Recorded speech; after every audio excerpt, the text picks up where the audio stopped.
Good morning, everyone, and welcome to the day 2 of the 2021 Fall Youth Career Conference.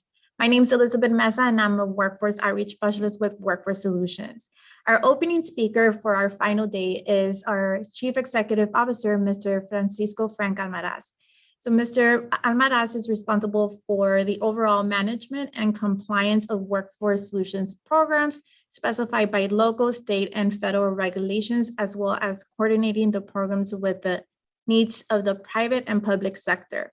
With over 25 years of experience in financial accounting, auditing, and investigations, Mr. Almaraz brings his experience to ensure that internal control systems are operating efficiently and effectively. Mr. Almaraz, together with the board of directors, strives to ensure that public dollars go directly to the development of the local workforce in training, job seekers, and business services. Workforce Solutions has recently been recognized as one of the highest performing workforce boards in Texas, winning 3 of 4 performances awards at the 2013 Texas Workforce Commission Annual Conference. Mr. Almaraz, I'll hand it over to you now. Thank you. Well, good morning and welcome everyone to the 2021 Fall Youth Conference. I hope everyone is doing well this morning. We have a lot of great information to share with you on this second day of this youth conference.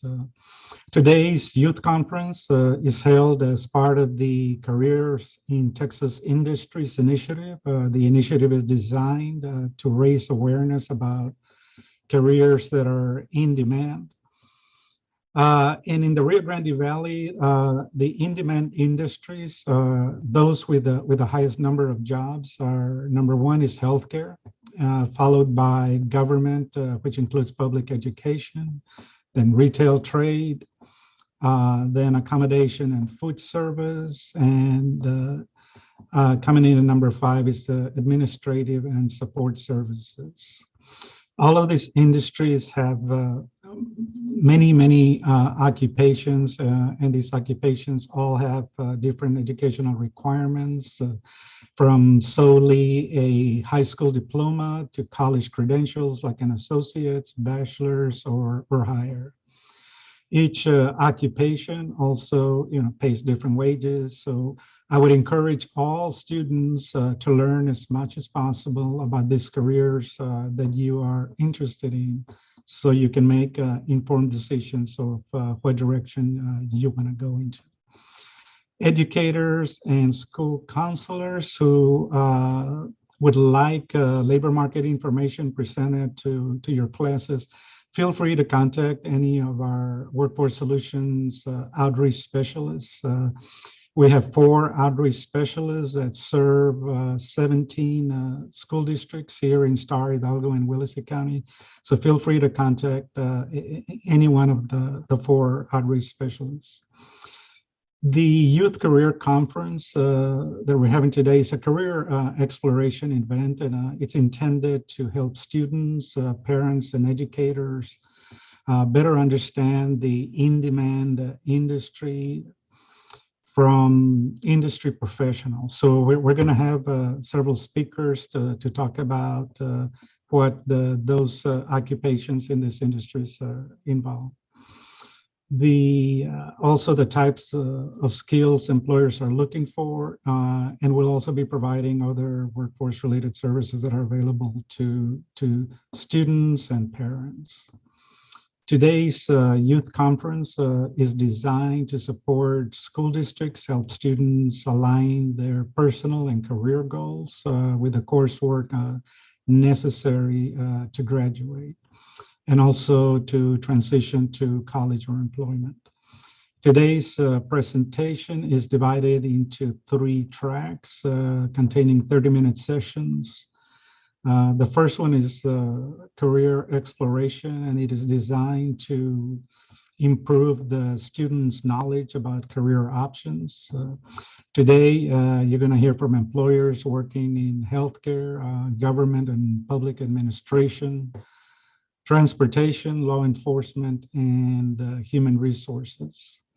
You will be able to get a better sense of what to expect if you're working in these particular industries. You will also learn about the type of education that is generally required so that you can plan accordingly and set your goals. The second track is soft skills. Soft skills are abilities that relate to how you work and how you interact with other people.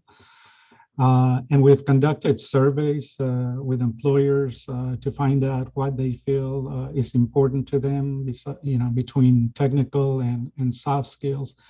And year after year, the soft skills are at the top of their list. So in this track, you will also learn how to create a resume to help you get that interview. Also go over some of the interviewing skills, effective decision-making, how to manage stress and etiquette. The final track is parental engagement. And I want to thank parents that are here today. Thank you for supporting your children with their education. Parental involvement it's very essential in the child's education, and research shows that it leads to greater student success and increased confidence. Students are also more likely to get higher grades, to attend school regularly, and have better social skills. Topics in this track also include financial aid and the application process, labor market information, substance abuse rehabilitation services, if that's necessary, disability awareness and available services, and also GED information, if those are of interest to you. And finally, it takes a lot of work to make an event like this possible. So I would like to recognize the Workforce Solutions staff for their hard work in organizing this youth conference. Today we have over 2,000 registered individuals for this conference, representing 13 school districts from Starr, Hidalgo, and Willacy counties. I also want to thank all the presenters participating in today's sessions. We really appreciate you taking time out of your busy schedules to help students learn about how to successfully transition to post-secondary or employment. And a special thanks to our educators, counselors, and school administrators who have done an amazing job, even in the midst of this COVID pandemic. And just to let you know, I've worked many jobs in my career, and I don't remember really any of my supervisors, but I remember all of my teachers from as far back as kindergarten. I mean, they've really left an impression on me. So thank you for continuing to inspire and prepare our kids for the future. So I hope everyone enjoys today's conference and have a great day. So I turn it back over to Ms. Mesa. Thank you. Thank you, Mr. Almaraz, for your outstanding leadership and the support you give us to empower students. For those of you that are wanting to reach out to us for services for workforce outreach specialist services, you may contact us at getempower@wfsolutions.org. Our conference will get started. Our first session will get started at exactly 8:45.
Hello, everyone. My name is Elizabeth Mesa, and I'm one of the 4 workforce outreach specialists with Workforce Solutions. And I'll be serving as your moderator for today's conference. I'll gladly take this time to introduce the rest of the team. We do have Ms. Jasmine Hernandez, who is also a workforce outreach specialist. My immediate supervisor, David Gutierrez, who also oversees the education relations team. And the rest of the team who is behind the scenes is the community engagement deputy director, Ms. Shelly Sanchez, and Daniel Uribe, the business relations supervisor. Before we begin, I would like to touch base on a few items. The closed captioning has been enabled for those of you that are willing to use the closed captioning. You would just select the live transcript option on the bottom of the webinar. The webinar is being live streamed on Workforce Solutions YouTube page, and it is being recorded for future viewing. All attendees are muted and video has been inactivated when joining the webinar. So for questions, you may use the Q&A box or the chat located on the bottom of the toolbar. At the end of the conference, we will be sharing a resource link where you will be able to gather a lot of the information from all of the 3 different tracks of the conference. So our first session is going to be with an interview with Mr. Sergeant Michael Lucio.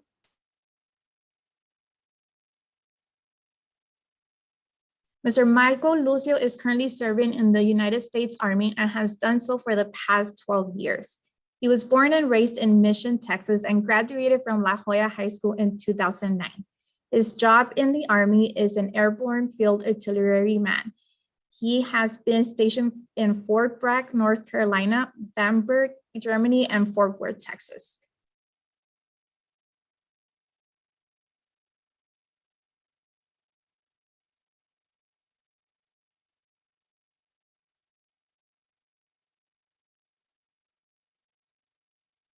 Hello, everyone. My name is Jasmine Hernandez, and I'm a workforce outreach specialist with Workforce Solutions. Today, we have a very special guest who's going to be giving us some information on his profession. Sergeant Lucio, can you please introduce yourself, your job title, and where you currently work? Yes, of course. My name is Michael Lucio. My position is a Sergeant First Class in the United States Army, and I am a cannon crew member, and I am currently stationed in Mission, where I am a recruiter for all the high schools of La Jolla ISD.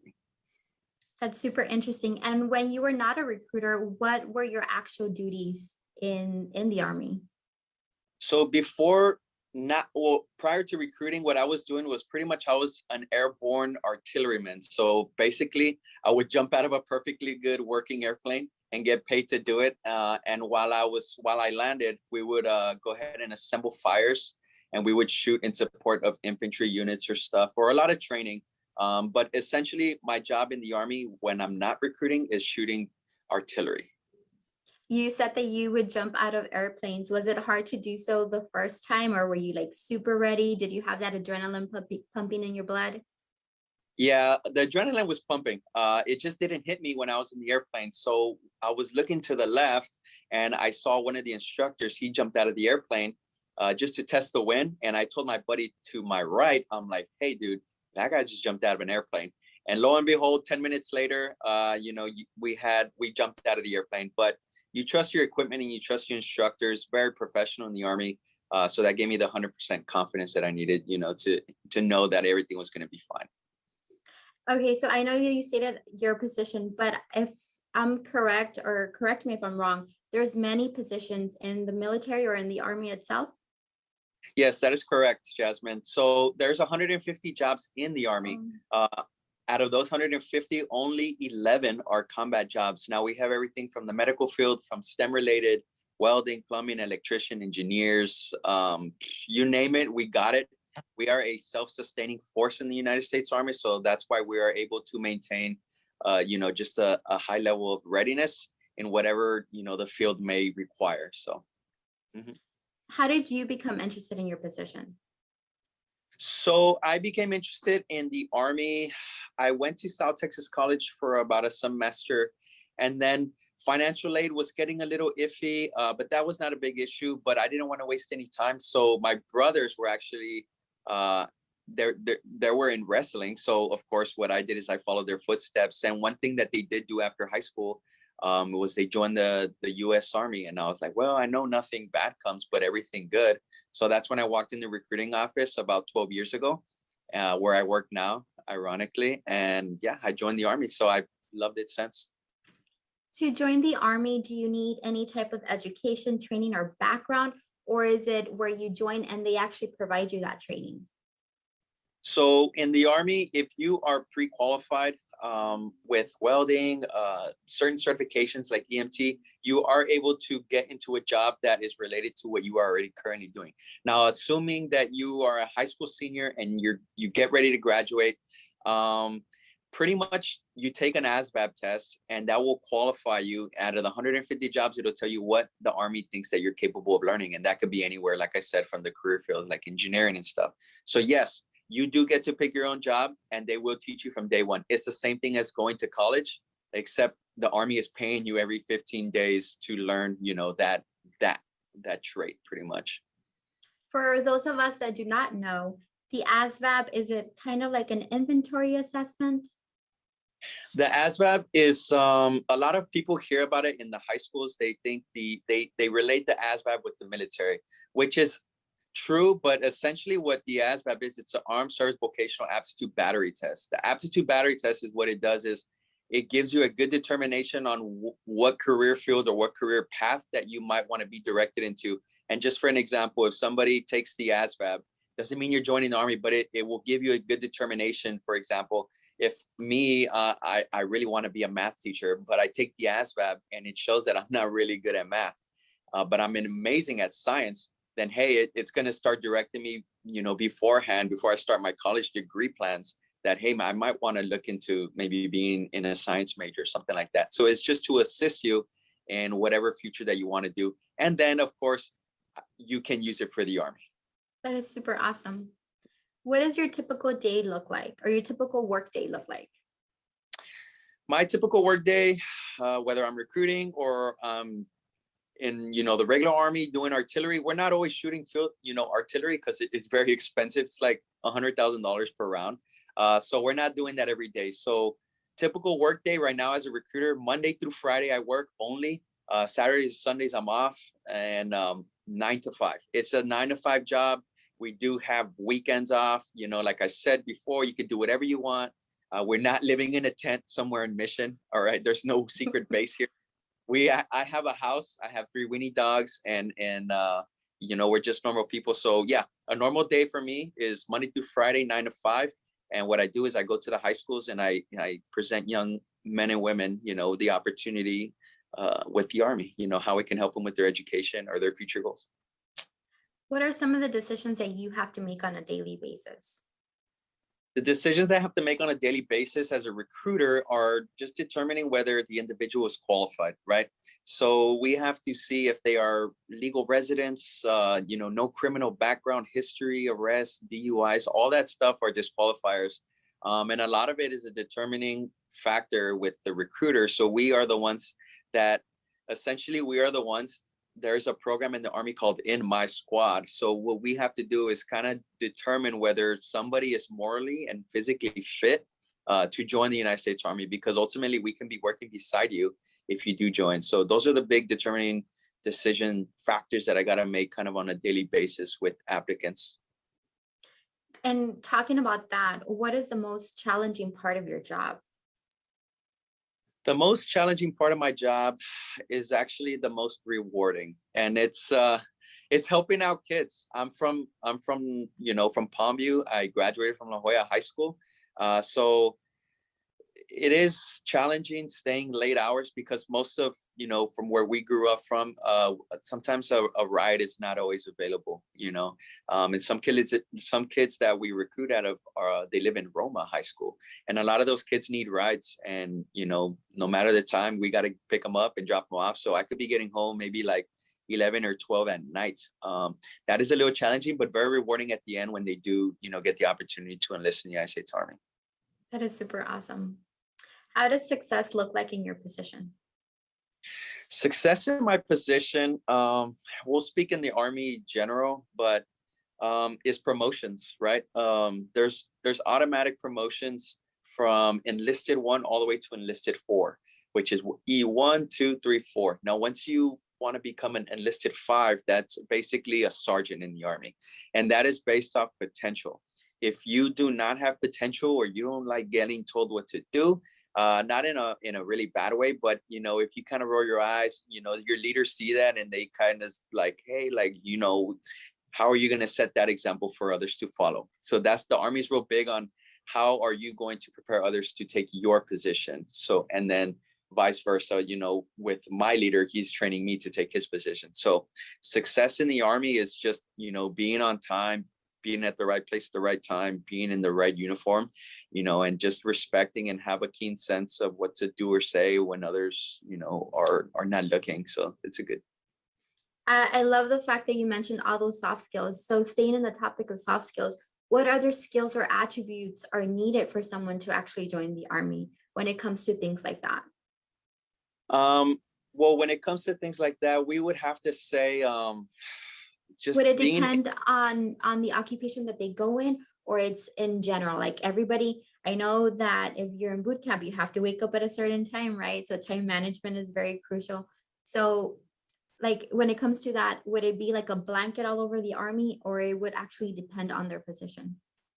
it's a blanket all over the Army. So regardless of what job you go in the Army, if you're going as a dental hygienist, of a plumber, a bridge crew member, anything, everybody merges into one common thing, which is basic training. Everyone will go to basic training, which is 9 weeks and 4 days. And those are where you truly learn intangible benefits that you cannot get in a lot of places. And when intangible means things that you learn by experience, right? That you cannot just go grab, oh, I learned it. Like, it's stuff that is instilled in you. It becomes muscle memory. Like you said, showing up on time. That is a big one in the military. If you're not on time, there's a saying in the Army where if you're on time, you're late, so they teach you that in the Army, which can help you transition so well into becoming a civilian again and being young, maybe 21, and then starting your college here in the civilian sector. But yeah, it all depends on what jobs that you have. Some people have human resources jobs where it's going to take you to be more of the analytical thinking part, where is to, if you choose a combat job or jumping out of airplanes, I don't really think you need a lot of brains for doing that, but you do need a lot of personal courage and fortitude. Yes. When it comes to your job, do you work by yourself or do you work more as a team? I think I know the answer, but I would like to hear it from you. A team. So the Army, what I really like about it, it becomes one big effort, and we all do that in conjunction with everybody. So what I really like about the Army is just the diversity of people that are brought to the table to support one common mission, right? And with all those thoughts and ideas, everybody's able to collaborate and just execute anything flawlessly. And I think there's a lot of different religions, races, and all that, different how people were raised, right? How I was raised is different from how somebody was raised in maybe New York City and Manhattan. But there's a lot of life experiences that are brought to the table in the Army. So that's how we collaborate. And man, it's just like something powerful happens to where we execute missions all the time. And that is one of the reasons why the Army is the greatest fighting force in the world, I think. Yeah. I know you were talking about the way that you were raised. So because in our area, right, there isn't a lot of diversity. Was there a culture shock for you when you actually joined the military? Yes, in basic training, it was kind of a shock because the furthest north that I had ever gone when I was in high school and growing up was maybe San Antonio for Six Flags, and then when I joined the Army, I had never been on an airplane. So the first time I was on an airplane was flying out to basic training, and then the second time was jumping out of it. So it was pretty crazy. But the culture shock for me, yeah, it was a little different. We majority of the culture down here is Latino Hispanic. Of course, when I went into basic training, there's all different types of individuals from all over the place. I actually went to basic training with a guy from Nepal, and he was a chemistry professor, and I thought that was really cool. But yeah, it's you get used to it real cool, because not only are y'all diversified and y'all are brought to complete one common purpose, but y'all create a bond in basic training to where they make you are not the only one going through what you're going through, which is not bad, but being alone from family, hey, guess what? That guy is, away from his family too. So that's when you start building really good relationships and lifelong friends. One of my best friends is actually, he's not even in the army. I met him when I was stationed in Germany, and he's a German citizen, and I spoke Spanish. He spoke Spanish too, and we ended up being best friends. And now he's a high school teacher in Berlin. So, if you ever, what he told me, if you ever need a place to stay, you're more than welcome here, and you ain't got to pay for anything. So just a lot of good networking as well in the military. So, yeah. It opens your eyes and it opens your mind. And also, I'm assuming your like palate to a lot of different things, right? Yeah. So when I was stationed in Germany, we're kind of used to eating pork, down here. But over there, it's just on another level.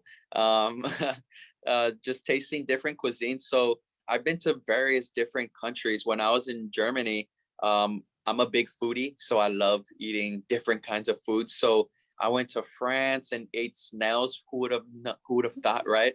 I ate snails.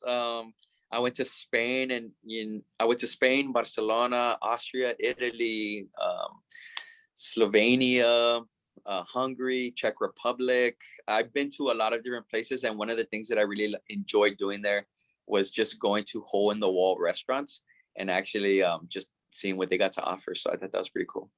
Now, do you feel that if you wouldn't have joined the military, the army, that you would have still had that opportunity to experience all those things?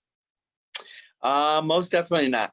I'm not gonna say no, because everybody can just get up and go travel, assuming that your funds are doing pretty Great. good, because it is very expensive to travel in Europe.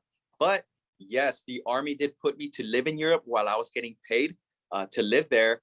And on the weekends, hey, I was flying out to Ireland and taking advantage, because I would always think, hey man, I'm just a kid from a small town of Palm View, Texas. I'm gonna take advantage of this. So, when I was in Paris, I was the only guy with my Bluetooth speaker, just enjoying the view of the Eiffel Tower and listening to Vicente Fernandez.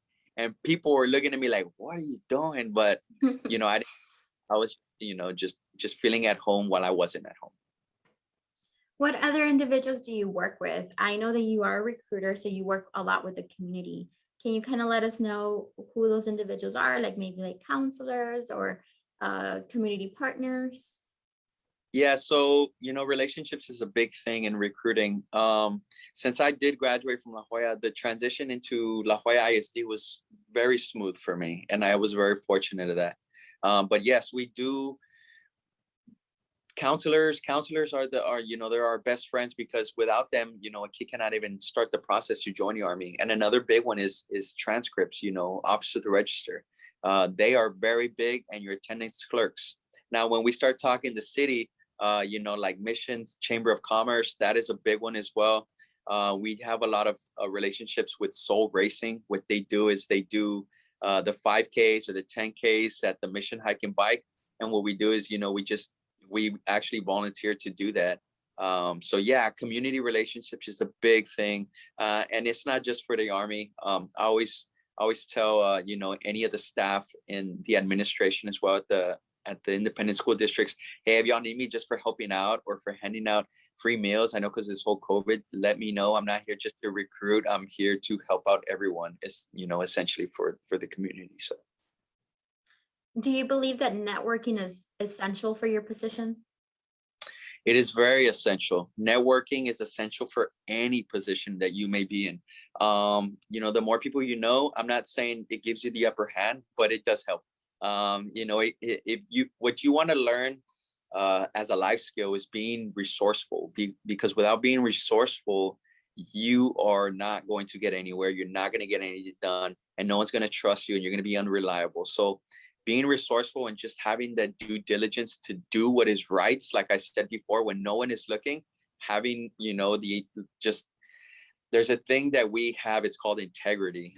Having integrity is one of the most biggest things that you can have. But yes, most definitely having connections definitely helps out when you need it. And because vice versa, when they need you, you're going to be there as well. So it's somebody that you can rely on at all times. Yes. I know that you covered this briefly earlier, but in your position, and we can talk about both positions that you've had, is there a balance when it comes to your work life and your personal life? Yeah, so we'll speak in both positions in general because essentially I'm in the Army, but you do have vacations. So when you said, a balance with work and family, we do work Monday through Friday. We're off on the weekends. Once a month, we do get a 4-day weekend. So we don't work on a Friday and we don't work on a Monday, just like last weekend for Labor Day. And the good thing is, you're always getting paid, which is a fixed salary. It's perfect. But another good thing about that is there is a lot of programs in the Army that do essentially, they assist you with your personal life as well, because there is in every post, they do have additional resources for spouses. They do have schools, daycares, where they can accommodate maybe if you have some kids or whatever. They also do paid vacations, which are like family retreats, and you just got to attend a class for about an hour on a Saturday, and you enjoy the rest of the day. Everything's all inclusive. So yes, I believe in the Army there's a really good balance, because it's very essential, right? Because whether you're married or not, if you are married, your spouse is the one that is supporting you in everything that you're doing when it comes to you defending your nation. Now, if you're single, yes, you got to have the support of, your leadership. So there is a really good support system in place in the Army that we take very strongly. And we emphasize that a lot, as me, like for my soldiers, hey, how are you doing? Mentally, oh, I'm doing good. What about spiritually? That's another big one in the military. We do give people the option to attend church services, no matter where they are training. If they're in Iraq, if they're in Afghanistan, if they're in Kuwait, if they're out in the field training and there's no chapel, guess what? The chaplain will come to you to give you your spiritual wellness. So yes. That's great. What would you recommend students to do or to practice or anything like that in order to prepare for a career like yours? For a career like mine, so everything is depending on that test, the Asvab. So if you are considering joining the military, I would highly advise, because yes, you still will take a test. It will be English, paragraph comprehension, word knowledge, general science, math knowledge, arithmetic, reasoning, and then it's going to go into other parts like electronics, mechanics, and food knowledge. So a lot of those, yeah, I would say if you are thinking of joining the military, you can't just go in as everyone thinks, oh, I'm just going to join the Army if it doesn't work out. If it doesn't work out in college, it's going to be a rough time working out joining the military, because you still have to pass your core subjects, right? To qualify for a job, because at the end of the day, yes, it is the Army, but it's also a federal government job. So yeah. So I've heard that the higher you get, the more possibilities or opportunities that you have when it comes to selecting your occupation. Is that correct? That is very true and very, very valid. If you score higher, of course, you cannot score. The minimum is a 31, and then it goes to a 99. So you cannot score a 31 and you're like, sir, I want to be a rocket scientist. I'm be like, hey, man, it's not going to work out. I'm not saying you can't do that, but, according to what the Army and how they do their filtration system for jobs, you're just going to have to go back and study. But the higher you score, yes, the better jobs that you do get. And that's when you start looking at your medical jobs, your engineering jobs. We have a job that's amazing. It's called Geospatial Engineering. What they do is they set up maps, they create 3D overlays. And so it's a really good job to transition over from the military to the civilian sector, as well as information technology and cyber networking. There's a lot of jobs in that field as well that, any job that you get in the Army, you do get nationally certified with credentialing system that is in place with the Army and civilian sector jobs. So yes, the higher you score, the better jobs you are going to get. The lower score you get essentially doesn't mean you're going to get a horrible job. But when I started talking about the 6 core subjects, then you have electronics and in like electronics, mechanics, and food and assembling objects. Those are questions that see what you know on a different level other than your core subjects. So you might score a 31, but guess what? You scored real high on mechanics. Guess what? You get to fly drones for the Army.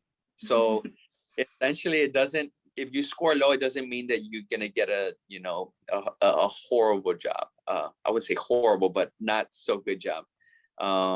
So yeah, because I've had a kid, or a female, actually, she got a 31, but she still qualified to be a military police and go to the federal academy. So that was really good for her. And she was just a 19-year-old. So, you know, cool things for her. So yeah. That's a great opportunity for her. So what other factors can affect somebody's ability to join the Army? For example, I know that you covered it earlier. If they have a criminal background or DUIs, that can affect them, or is there waivers that they can do? How does that work? Or what is something that definitely, like, if you have this on your record, or if you have bad credit, there's no way that you can join? Okay, so the same process when I ask kids, hey, why do you want to join the Army? Not all of them, but some of them are because it didn't work out, or because I have this or that. And I said, do you think that you would be hired in the Border Patrol? And they're like, no, they would disqualify me. Why? Because of my bad credit, or because I have a felony, you know, or possession of marijuana. I'm like, well, guess what? We do the same background check on an SF-86 with the Federal Bureau of Investigation, the FBI. We do the same background check that the Border Patrol does. So if I always tell kids, if you don't think you're qualified for the Border Patrol, then you're probably not qualified for the Army. But there are waivers.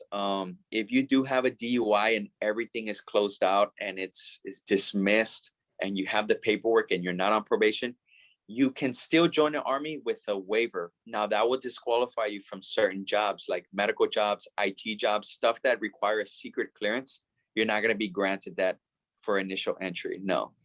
So they're very particular with who they allow, you know, in the job positions with the military. So another big disqualifier in, I would say, in the Valley, unfortunately, is if you're under DACA, you know, or the Dreamers Act. Unfortunately, right now, you cannot join the Army. You used to be able to, but we'll just hope on that, you know, that the rules change, because a lot of our DACA students, they're actually the very intelligent ones, because I feel that they're the ones that are taking advantage of the education system. And that's not to discredit anyone else, right?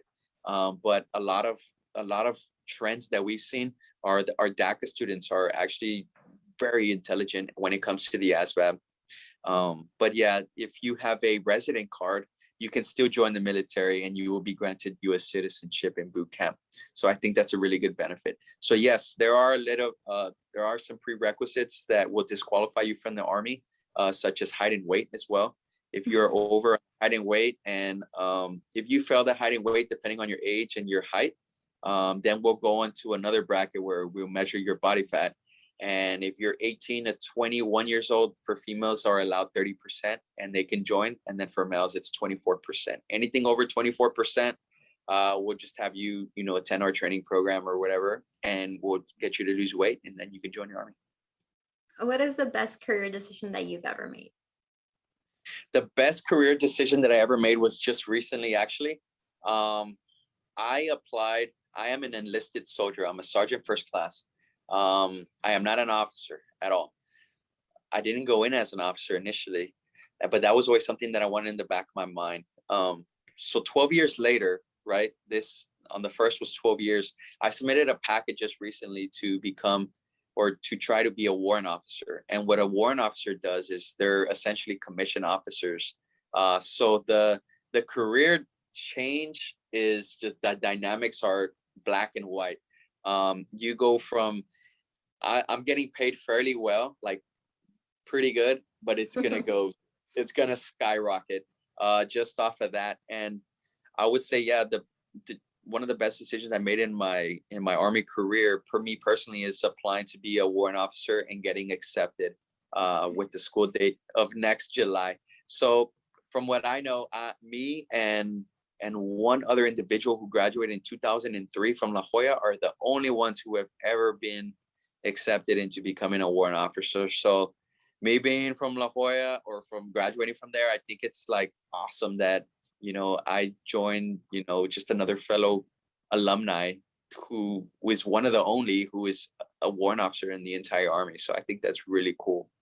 Congratulations. Thank you. How do you organize your time? Especially now that you're going to become an officer, you might have to organize it even better. Yeah, so right now as a recruiter, it's all on appointments. You know, it's all on appointment, it's case by case basis, but managing your time is one of those intangibles, right? Those intangible benefits that I received in basic training, because you get timelines, and if you don't manage your time efficiently, you're going to be running late, and nobody wants to be running late. So that's one of those things that I learned in the military. It's just, you gotta have a calendar, whether it's on your phone or whether it's on paper, old school. You just gotta set reminders for yourself, and that's how I manage a lot of my time in what I'm doing. It's just lately with school opening back up, it's just been insanely hectic. And I'm in charge of all the La Jolla high schools now. It used to be me and 2 other recruiters, but now it's just me. So it's just it is hard, but you know, with proper time management, and you can do anything. You could fit you can do whatever you need to get done. Yes. What do you think are the secrets to getting to where you're at right now? Or the secret? I think the secret to getting where I'm at, of course, I couldn't have done any of this without God, right? God first. But my personal secret is, I think, having integrity. That's one of the biggest things that I have. It's one of my pet peeves, when somebody doesn't do what they know is right when somebody is not looking. Because at the end of the day, whoever's doing the wrong thing is going to get caught. And whoever's doing the right thing, you might not get the notice and the glory right then and there, but your time will come and you will be glorified for it. And whether that be a promotion or you moving on to bigger and better things, then yes, that's integrity is one of the biggest things that I think will definitely assist. What current issues and trends in the field should an individual be familiar with, and how do you see them impacting your position? The current issues and trends, I want to say a lot of it is based on the decisions that Congress makes. The decisions that Congress makes is going to affect what the Department of Defense needs to fill. Now, when it comes to specifics as such as the DACA or the Dreamers Act, yes, that affects the fighting force drastically, because there is a lot of people who come here in hope of having, living the American dream and living a better life. But it's just unfortunate that, if you're 18, I just feel like if you're an adult, you can decide to serve your country. But a lot of that is Department of Defense led, way bigger than what I'm in charge of right now. But those are trends like DACA and anything that you do in your adolescency. It's going to affect whether you can obtain a government job in the future. Yes. So just watch out. Not anyone in specific, but just watch out, what you do, anywhere from getting in fights at the high school. If they ever fingerprint you at the ISD, it's always going to be reported to the FBI. And that's one of the things that I see as a trend is young kids, of course, 9th, 10th graders, they get in fights, then they want to join the Army 15, 20 years later. They're not qualified now because they have assault charges. So yeah, I would say those are definitely some things that affect us as recruiters.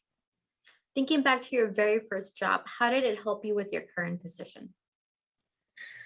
My very first job, I was able to, it was field artillery, and I worked with a lot of, as a leader in the artillery, I would receive new soldiers, right?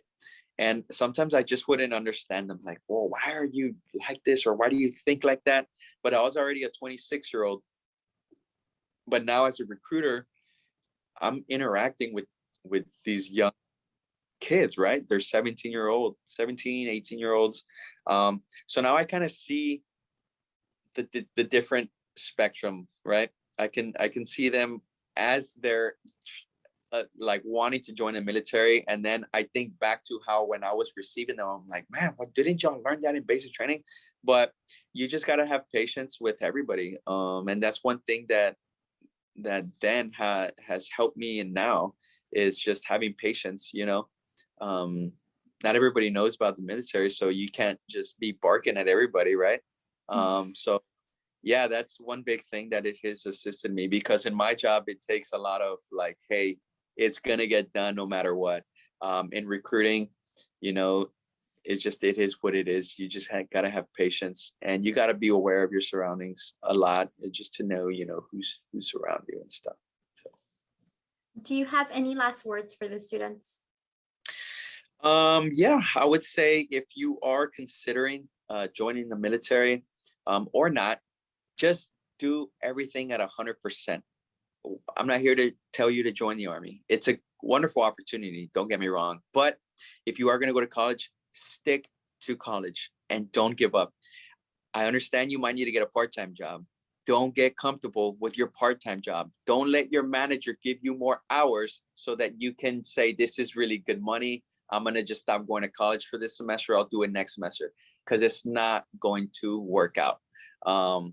And so that's the best advice I can give, the students of the Rio Grande Valley, is just, if you are going to go to college, go 100% to college. If you're going to get a part-time job, then stick to the part-time job, but keep your mind on your education, because that is the most powerful tool that no one can take away from you. And of course, if you do decide you want to join the military, you can give me a call, and my phone number is 956 551 4432. And another good way that I communicate a lot with younger generation is I have an Instagram, and my Instagram is SFC Lucio, which is short for Sergeant First Class Lucio. And you can find me on there and just check out my pictures. And if you see people that look at their testimonies, and you'll see all the wonderful things that are happening and lives that are changing here in the Rio Grande Valley. So Sergeant Lucio, thank you again for taking the time to do the interview. The information that you provided is extremely valuable. Guys, if you're interested in this career or any other career, feel free to check out Texas Reality Check, Texas Career Check, Career Coach, or Own It, which all can be found on our website, wfsolutions.org. Thank you. That was our first session of the day with Mr. Sergeant Lucio. There was a question in the chat, from Ms. Molina. The question was, what are women's role in the Army or military? Sergeant Lucio was unable to join us today, so we will get that question to him so he could answer it for you, Ms. Molina. So we're going to go ahead and transition over to our next session. Let me get that going for you.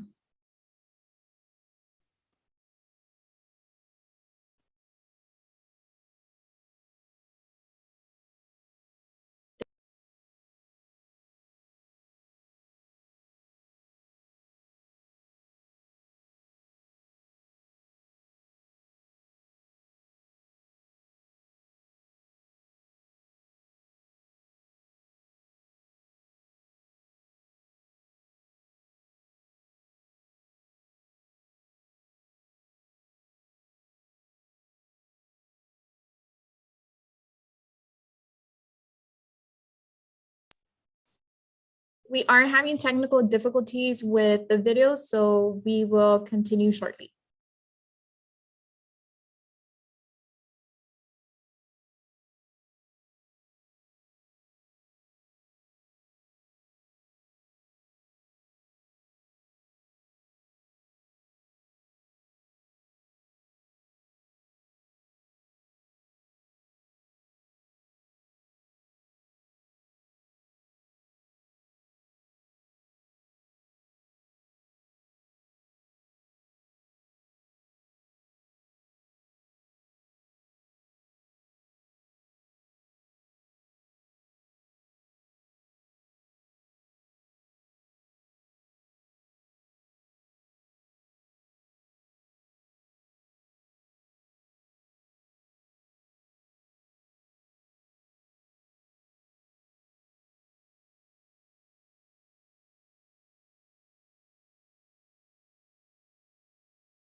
So we're back up again. Our next session is with Mr. Gerardo Flores. Mr. Flores became interested in automotive industry while in middle school and has been working in the field for over 15 years. Working with vehicles runs in his blood, as his maternal grandfather was a mechanic and his father an auto rebuilder. He was able to expand his knowledge and skills when he took auto tech in high school, which allowed him to start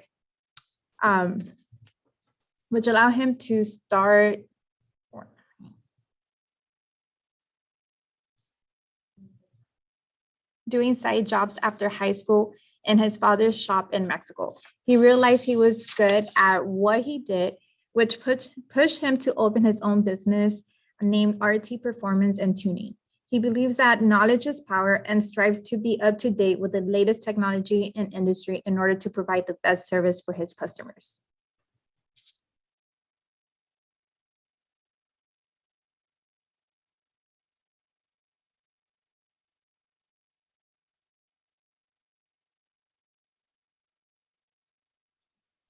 Hello, everyone. My name is Jasmine Hernandez, and I'm a workforce outreach specialist with Workforce Solutions. Today with us, we have a very special guest who's going to be providing us some information on his profession. Mr. Flores, can you please introduce yourself, your job title, and where you currently work? Hi, my name is Gerardo Flores. I'm the owner and automotive tuning specialist at RT Performance and Tuning. What is the main focus of your business, the main goal? Our main goal is to increase performance on our customers' vehicles. For us that may not know, like I know that I'm one of them, what exactly is performance when it comes to a vehicle? Performance on a vehicle, mainly it's increasing its horsepower and torque. And by horsepower, you mean like the speed and the strength of a vehicle? Oh yeah, that increases with it too. So the customers that come to you, do they go because they need to go because they need that performance in order for their vehicle to work?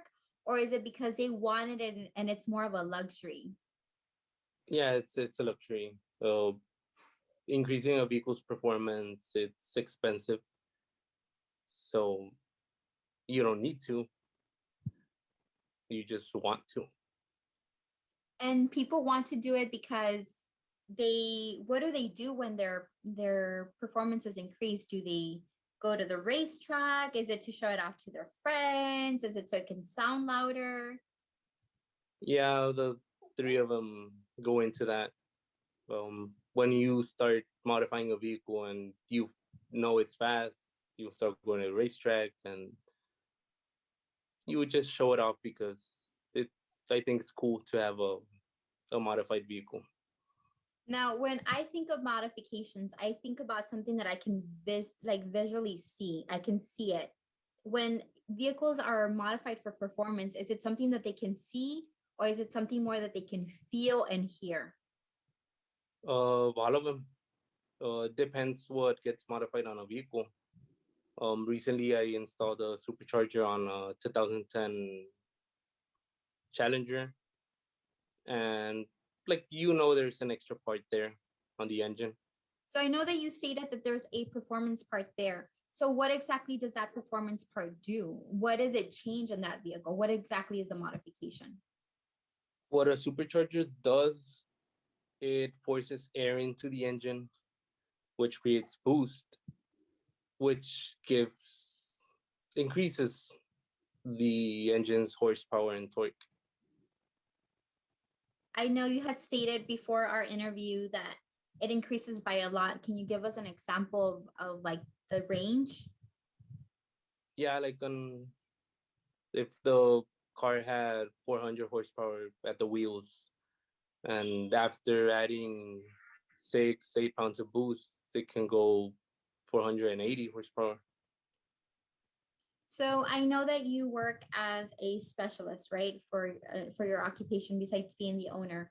So when I'm thinking of a vehicle, if I would want to do that, would I be able to take it to a regular mechanic, or is what you do different than a regular mechanic that fixes the brakes, changes the oil, and replaces parts? There is a lot of mechanic work involved, but once you have a modified vehicle, it's better to go to a performance shop that they know what kind of modifications you have, because there's certain adjustments that you need to make so it can perform the way it has to. So how did you become interested in this profession? I've always been around cars. My dad fixes cars. My grandfather used to have a mechanic shop. So I just did it. And that's something that led you to it. I know before our interview, you had also mentioned that you had taken some classes in high school. Did that also spark your interest in continuing to work with vehicles? Yeah, I took auto tech when I was in high school. I think I was a freshman. And taking a class really motivated me to keep working on or studying on vehicles. Now that you mentioned studying, what type of education, training, or background does your job require? I've taken a lot of online courses on the tuning part. Each make is different, so you need to, in order to know what you're gonna do, like you need to study a lot, take as much courses as you can so you can understand how an engine works, what's gonna happen if you modify some parameters on a tune, and not all makes are the same. So you need to take GM courses, Dodge courses, Ford. Can somebody with no previous education, if they don't take the courses, but they shadow somebody, if they're an apprentice, would they be able to do what you do, or you would definitely recommend for them to take those courses because the information gets updated? They're obviously gonna learn something from it, but it's not the same. It does help a lot when you have hands-on training, but I recommend that if you're interested on this, you need to take the courses you need to be able to do the job right. What skills, abilities, and personal attributes are essential to success in your position? You need a lot of listening skills. You need to understand what the customer wants and be able to explain to them what they're gonna get depending on the modifications that are gonna be done to the vehicle. Time management. We need to make sure the customer gets their vehicle done um, on their deadlines. How about attention to detail? Do you need attention to detail when it comes to your position? Of course, we always have to make sure everything was done right, inspect everything. Even if I worked on it or I had someone else work on it, it's always better to check everything's okay. What does your typical workday look like? I started the day answering the texts, returning phone calls that I couldn't answer the previous day. Most of the people that contact me, they contact me after hours. So I'll just answer the messages, return phone calls, emails on the following day. When I get to the shop, I need to check whatever parts arrived so that I can have someone start working on the cars that are pending, order new parts for the vehicles that just came in, and decide which car is gonna be worked on like that day. What aspect of your job do you find the most challenging? I've had vehicles brought in that were previously worked on by someone that was not experienced, and they sometimes make the work harder for me. So And by harder, what do you mean? Is it that maybe because they didn't have the experience that they made it a bigger issue and then you have to fix that issue, or what do you mean by that? yeah, like sometimes they try to fix it a certain way that's not supposed. So I need to go back and redo everything so that I can get the vehicle to work how it's supposed. What aspect of your job do you find the most rewarding? When we finish a project and the customer drives the vehicle and they're amazed by how it performs, I feel proud that we were able to meet and exceed his expectations. How does success look like in your position or for you? I feel I've reached the level of success due to the fact that I became a business owner at the age of 24. Having customers return to my shop with new vehicles that they want to get modified or getting referred to by them or new customers that have seen some of my projects. Are there any opportunities for professional development when it comes to your profession? Of course, each year new vehicles come out and you need to keep up to date with the latest software, the latest tools that are available for me to be able to work on newer year make models. Yes, there are. Each year new vehicles come out, and like I need to keep up to date with the latest software, the latest tools that are available, so that I can be able to work on every kind of vehicle. When it comes to your position, do you normally work by yourself or do you work as a team with other people? It's a team. I take care of most of the tuning part, but I also need mechanics so that they can replace the parts. I'll come up with a setup depending on what the customer wants. So I'll just have a mechanic do the necessary changes to an engine, and then I'll modify the PCM when I do the tuning so that the engine works how it's supposed to. Besides the mechanics that work with you at the shop, what other individuals do you normally interact with? I know you had mentioned about buying parts. Do you work with specific individuals for that, or how does that work? I work a lot with the auto parts stores, the dealerships. Mm, Most of the performance parts, I get them online because they're not always available here locally. Can you describe the typical work-life balance when it comes to your position? Being a business owner gives me the ability to make my own schedule so that I can have a balance between my work, personal life. What would you recommend for students to do in order to prepare for a career like yours? I'm not up to date with the courses they have right now in high school, but I encourage them to take as many CT courses they have available due to the fact that they're free and they can gain knowledge from them. What other factors besides education experience and anything else may impact somebody's ability to work in a position like yours? One of the main things is having a driver's license. You're going to be test driving vehicles, so you do need it. If you want to offer customers the availability of the parts, you can get them yourself. If you have good credit, you can get them financed. What do you think is the secret to getting to the place that you are right now?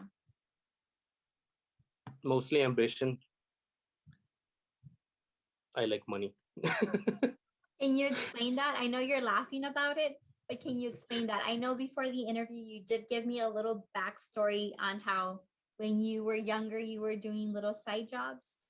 Yeah, when I was in high school, I used to go to my dad's shop and started doing my own jobs, started charging for them, and I started saving money. I bought my first scan tool, charging diagnostics, saved enough to get a professional diagnostic tool. And from then I started just buying new tools, software to be able to do what I do right now. Thinking back to your very, very first job, and I know you kind of covered it right now, but how did it play a role in developing any of the skills that you have now in your current Do I show up position? on the participants? It actually helped a lot. I was able to learn most of the basics on mechanics, learning how to use tools, how to assemble engines. Most of that I learned way before having my own business. Mr. Flores, do you have any last words for the students? Yeah, I recommend them to take advantage of all the free courses they have available right now in high school and do hands-on training like apprenticeships and internships. Awesome, Mr. Flores. Thank you again for taking the time to complete this interview. The information that you provided is extremely valuable and it's going to impact a lot of lives. Guys, if you're interested in this career or any other careers, feel free to visit our websites, Texas Reality Check, Texas Career Check, Career Coach, Own It, and all these websites can be found on our website, wfsolutions.org. Thank you for watching. Thank you.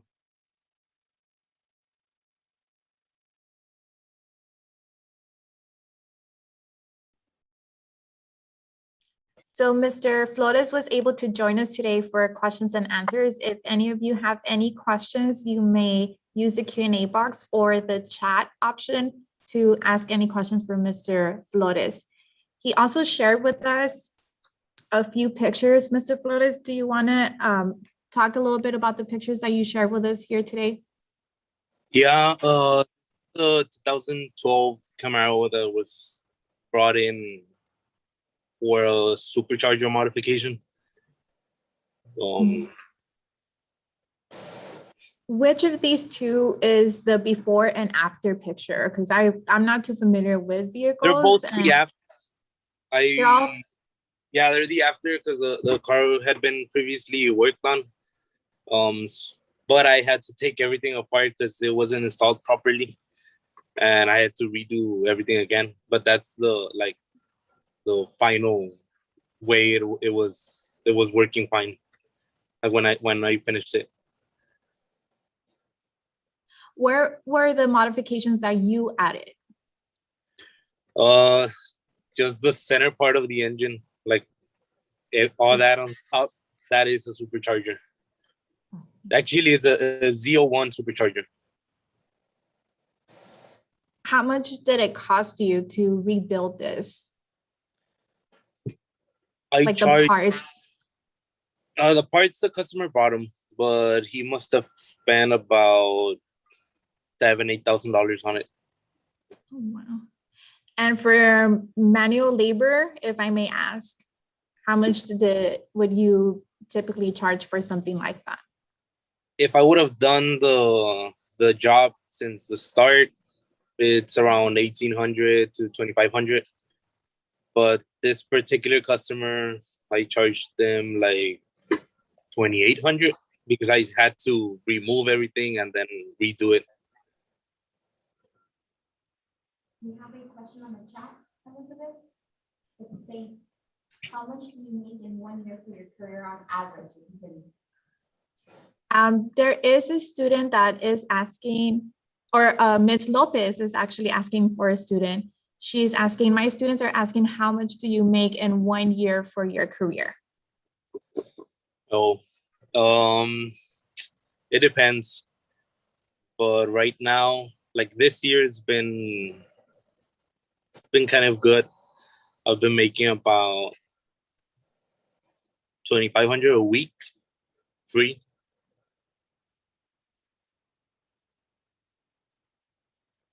I believe there's another question on the Q&A box. Jasmine, will you be able to read us that question? Oh, I'm sorry, there's no questions on there. Let me go to the next picture. On this one, what is it that you worked on, or what was the modifications here? That's a 2009 G8 Pontiac. I installed the high ram Holly intake and the colder intake, which is the aluminum part you see in the middle, and the piping with the box. This here, right? Yes. Any other modifications that you did here? The cam swap, but you can't see that. That goes inside the engine.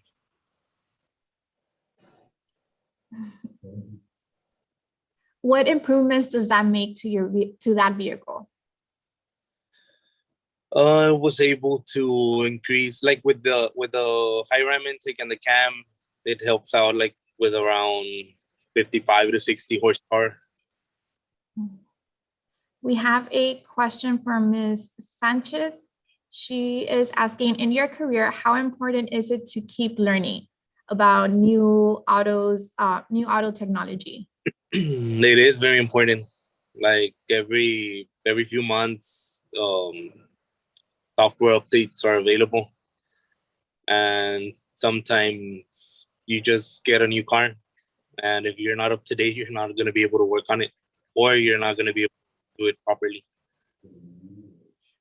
And how will you stay up to date, Mr. Flores, or like learning about new technology, or even for older models as well, like classic vehicles? If you ever get a classic vehicle, how do you stay up to date with that information? Like on older vehicles, there aren't much like updates.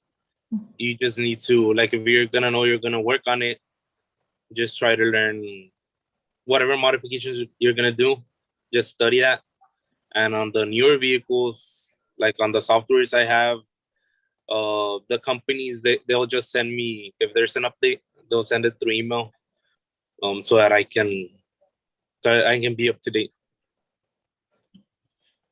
And then I have a question from Ms. Lopez. What is a good book to read or a website to follow to learn more?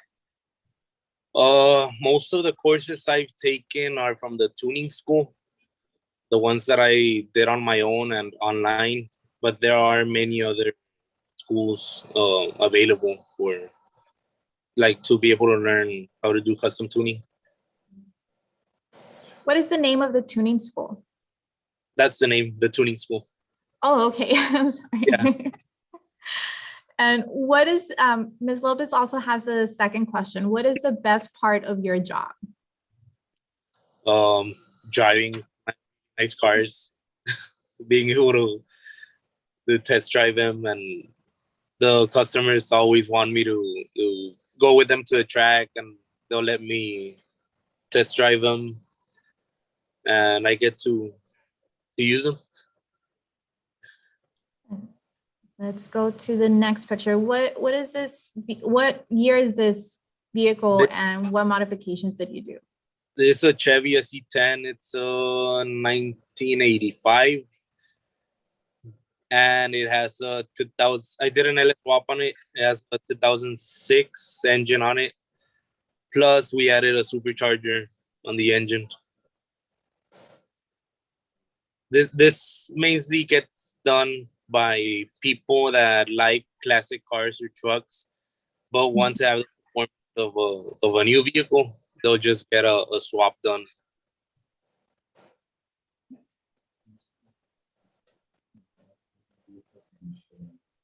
What is the difference between modifying and restoring a vehicle? Restoring, it's like just getting it to work how it was originally made, and modifying, it's way better. Let's go to the next picture. I know this one that you shared with us, is this also just modifications, or is there a before and after? No, those are two different trucks. That's just an example of how like a turbocharger system works, which is the one on the left. That's a turbo, and the one on the right, it's a supercharger. Both of them boost air into the intake, into the engine, which increases the compression ratio, which gives it more power. What is the most exotic car that you've worked on? The most exotic car? 2 years ago, a customer brought in a I don't remember the year it was, but it was a Monte Carlo. It's a really nice car, and we did an LS2 engine swap on, and it was really cool. It was a good car to work on.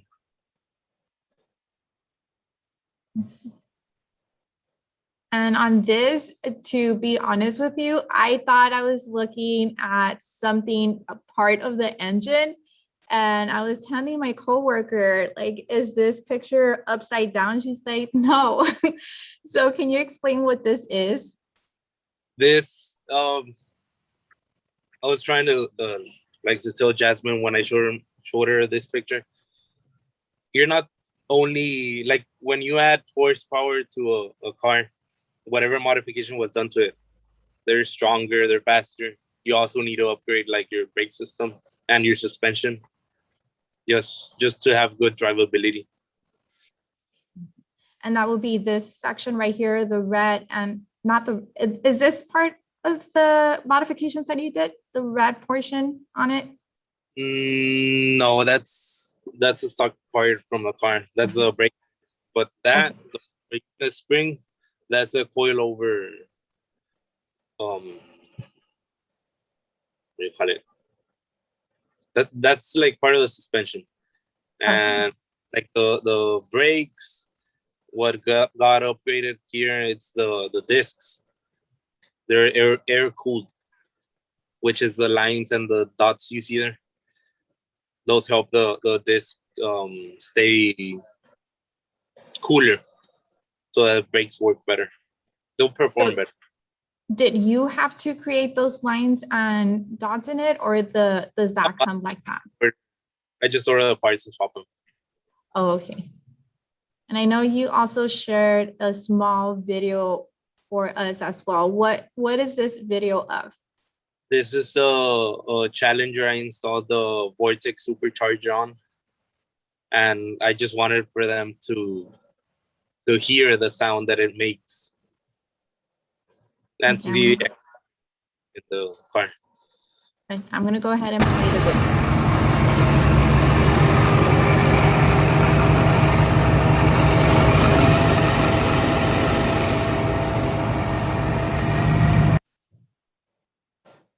So by the sound, is it meant to be sound like that? Does that make a difference and how does it make a difference in the vehicle? That's another style of supercharger. Like the previous pictures you saw, those are like root superchargers, or twin screw superchargers. This is a centrifugal supercharger. There is a lot of difference, like in the sound. In performance, they both perform kind of the same. But many clients, they'll ask for specific sound they want their vehicle to make. So I'll just tell them, no, like if you want this kind of noise, we can go with this style of supercharger. And also in the modifications, they could want to upgrade to a different style intake later on. So I'll need to tell them it's better to go with this style than this other one so that you can do this other upgrades. Well, thank you so much, Mr. Flores, for sharing those pictures with us. We really appreciate the time that you took. If there's, is there any other questions, Jasmine, on the chat? No further questions on the chat. So there's no further questions, Mr. Flores. Again, thank you for your time. And we will continue with the next session in a couple of seconds.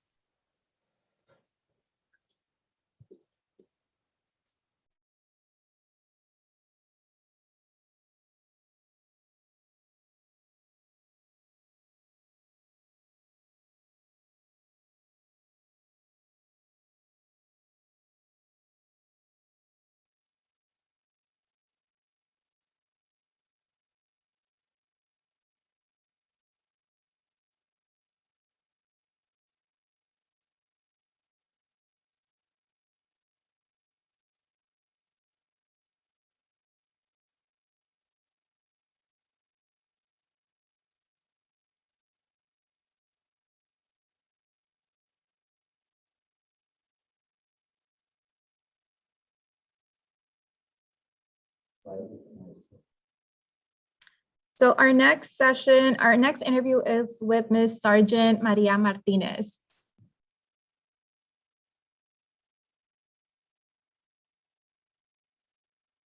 Ms. Maria Martinez graduated from Texas Department of Public Safety in 1998. Her first duty station was in Falfurrias, Texas. She was a highway patrol trooper for approximately 13 years. She was a member of the accident reconstruction team and an instructor for accident investigation. She was a recruit counselor for the B2003 Academy class. Ms. Martinez is a sergeant recruiter with the Training Operations Division stationed in Mission, South Texas region. She has been with the Texas Department of Public Safety for approximately 23 years. She took on the position of a recruiter in 2011. She is dedicated and passionate about recruiting, and outside of her work, she cares for her 95-year-old dad who has 2 fur babies she adores.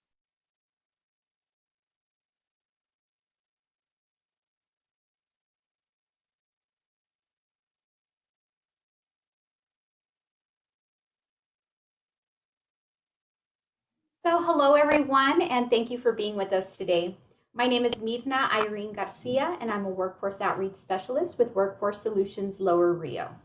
Today I have the complete pleasure of introducing you to Sergeant Maria Martinez.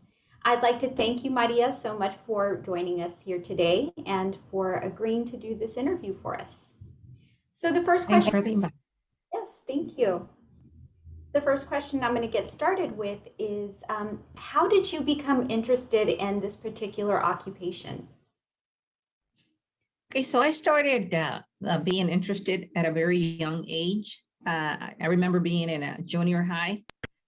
We already had family members actually that were law enforcement. My mother had some cousins that were police officers. My father had some JPs, correctional officers. So just seeing them, I think it caused a big impact in my life, just knowing what they were doing and the difference they were making in the community. So I started very interested then, and then I continued in my high school year, taking some criminal justice courses and followed through in college as well. And since you mentioned that, what kind of education, training, or background does one in your particular career field need? So basically, we honor any field, any major, coming from a, criminal justice doesn't have to be the main major to apply for a state trooper position. We honor all majors, all fields, and the requirements pretty much is 60 hours of college minimum. So we're an associates.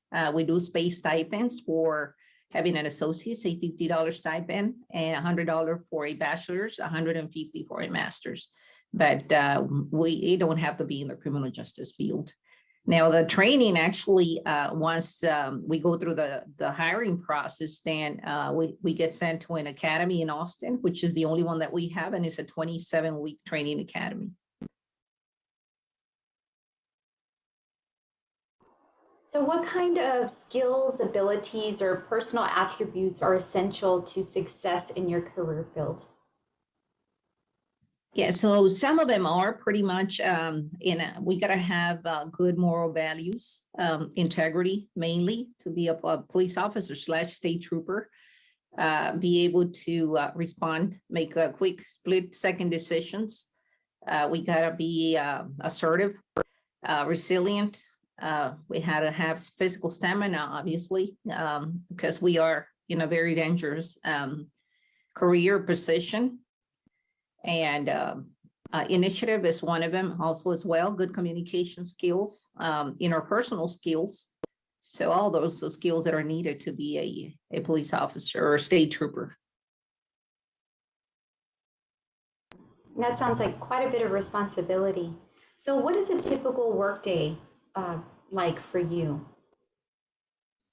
It varies. Every day is a different day. And that's the beauty, I would say the beauty of our job.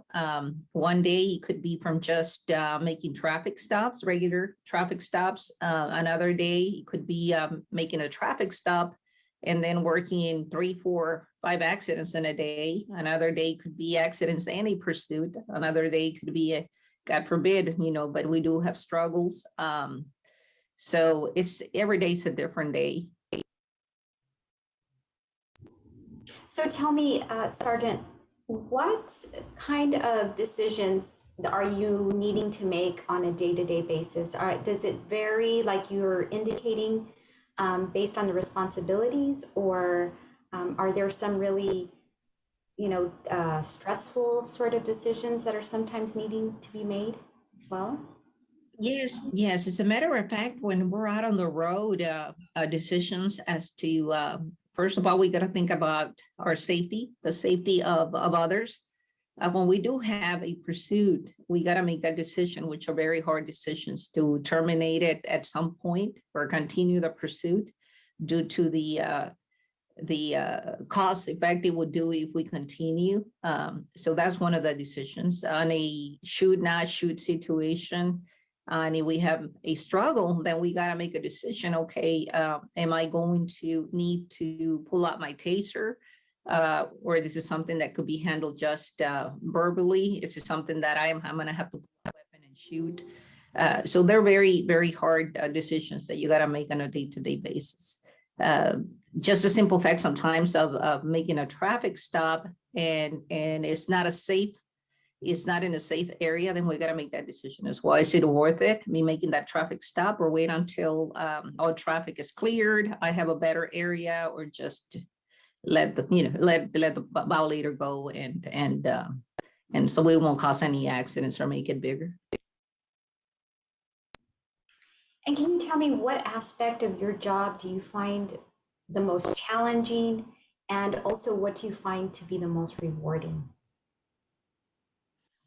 I would say the most challenging, it is in the pursuits that I've been involved.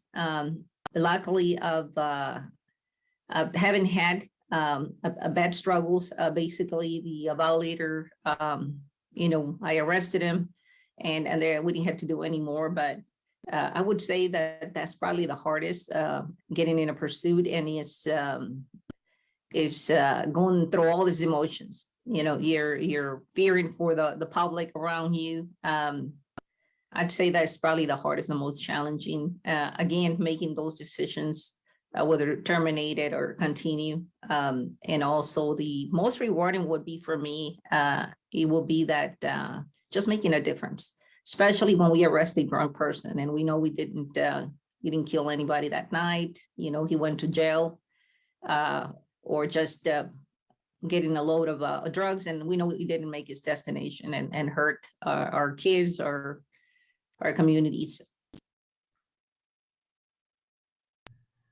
So tell me, what measure of success do you define as part of your position or job? How do you measure success, in other words? Measure success, basically, being as you can go farther as you want. Our agency actually has a lot of opportunities.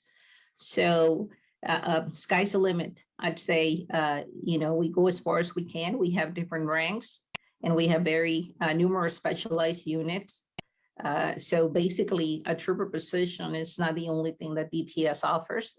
We have so many divisions and so many areas that an applicant can go into and succeed and not just stop there, but be a lieutenant, be a captain, be a major. So the tools, the training is there, the professional development that is needed as well to achieve success in the agency. And I was just going to ask, what type of professional development opportunities are available for someone that is in your position? Yeah. So once a trooper is a trooper for 4 years, there's opportunities for promotion, and at that point, before that, we can start taking leadership classes, and our agency is very pro on sending us to that kind of training. anything that can prepare us for that position. Not only that, but they offer arrest and control tactic courses if we want to become arrest and control tactic instructors. They put different trainings for firearms instructors. So they do offer that training for us to start preparing in that field that we need to. And do you typically work alone, or do you sometimes work within a team when it's necessary? As state troopers, we work by ourselves, but regardless if we work by ourselves, if we have an accident, a major accident or a fatality, then pretty much, other troopers come about, the supervisors come as well and then assist. So even though we work by ourselves, we know that we have each other for backup support. So taking that back, that question about challenge, accidents, fatalities are also very challenging to work, to investigate, because we get to see pretty much a lot of bad accidents, and we've seen burned people, we see, bad accidents. So with your position, I'd imagine that there's other individuals and people from various different occupations that you have to work with day to day. So what other types of career fields do you come in contact with on a professional level? Yeah, so we work very closely with our CID agents, which are criminal investigation divisions. If we get a load of drugs per se, they're going to come and interview that person that had the drugs. Also, our pilots, our aircraft, when we get in a pursuit or we have somebody running from us, pretty much they're gonna come and assist us up in the air. So we work with them. And aircraft, actually, we have tactical flight officers that assist the pilots, plus we have the pilots behind that chopper. CID, we do have quite a bit of them here and all over the state as well. Our lab personnel, they're behind the scenes, but they work in connection with us. Our communication radio operators, which are also behind the scenes, but if it wasn't because of them, they really take good care of us over the radio. They're always listening to what's going on with us. So can you describe what a typical work-life balance is for you on a day-to-day basis? Right. So sometimes it's hard sometimes to disconnect, but you try to keep work at work. And once you get home, then you have to try to disconnect and focus on your family, on getting rest, on getting, comfort, so you can come fresh the next morning, the next day, the next night. So you try to balance it as much as you can. Now, I've been asked this question. Are you all ever off? Do y'all ever get vacation? And yes, there's vacation time that we earn and we can take off, and there's days off. So we work our days, and then there's days off where we can enjoy being with family, taking a trip somewhere. So you just got to balance it off. Yes, ma'am. Yes, that would be most stressful and difficult if you had no downtime. So thank you for clarifying that.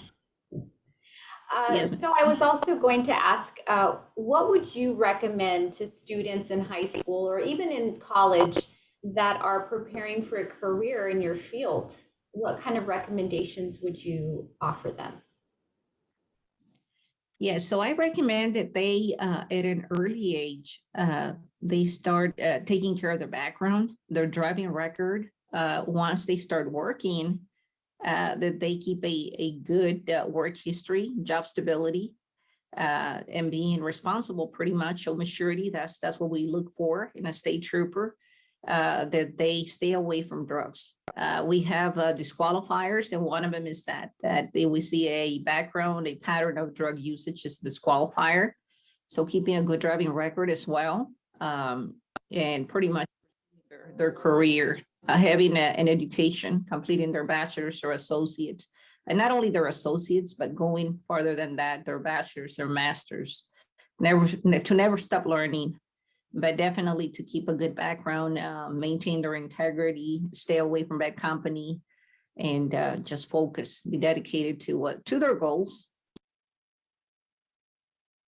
A good credit history is also that we look at, so if once they start getting a credit card, getting some form of credit, just to maintain good credit history, because it's something that gets looked during the background investigation as well. So I'm glad that you mentioned those, because actually those are other factors that could potentially affect someone that is going into the same career field as yours. And not only is education important, but as well as, all the various things that you mentioned. And so that is something, Right. Really important to keep in mind. Right. A criminal background will disqualify an applicant as well. So if they have a DWI, any class misdemeanor, it's a 10-year disqualifies an applicant for 10 years. Now, any class A and above conviction is considered a permanent disqualifier. So just to keep a good background, not to get in any kind of trouble, stay away from drugs, people that do drugs, and just focus on their goal of completing their education. And if they start working, keep a good background, good work history as well. All very good points. So tell me, what is the best career decision that you feel you've made thus far in your life? I would say becoming a state trooper. When people ask me, what would you have done? I said, I would do it all over again. Becoming a state trooper has been awesome. I've enjoyed it all these years that I've been a state trooper. Now, advancement in my career was becoming a sergeant, and that I think has been probably the greatest. If I don't get to promote here to lieutenant, I think I'm happy with this as a sergeant. But again, sky's the limit, so we never know. We continue to grow, right? Absolutely, yes. And so thank you for sharing that with us. Yes. Also, tell us, how do you organize your time? What sort of tools or methods do you use to organize yourself? Yeah, so that is very important, especially in our career, in our position as state troopers. Time management is very important because we got to be out patrolling. Plus, also we have report writing. And when I see somebody that's applying with us, I tell them there's a lot of report writing, and they don't tell us that when you go to the academy. There's a lot of report writing. Every arrest that we make is a report. So there's we got to organize ourselves, our time management, to do patrol, come back to the office and do the reports.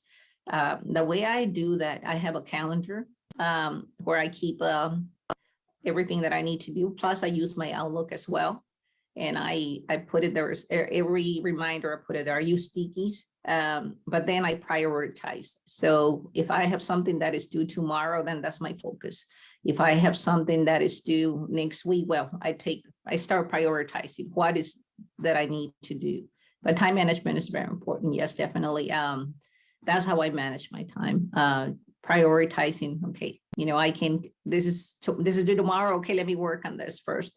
And once I get that out of the way, and I can work on this. But like I said, it's very important in our career, in our position, to use wise time management.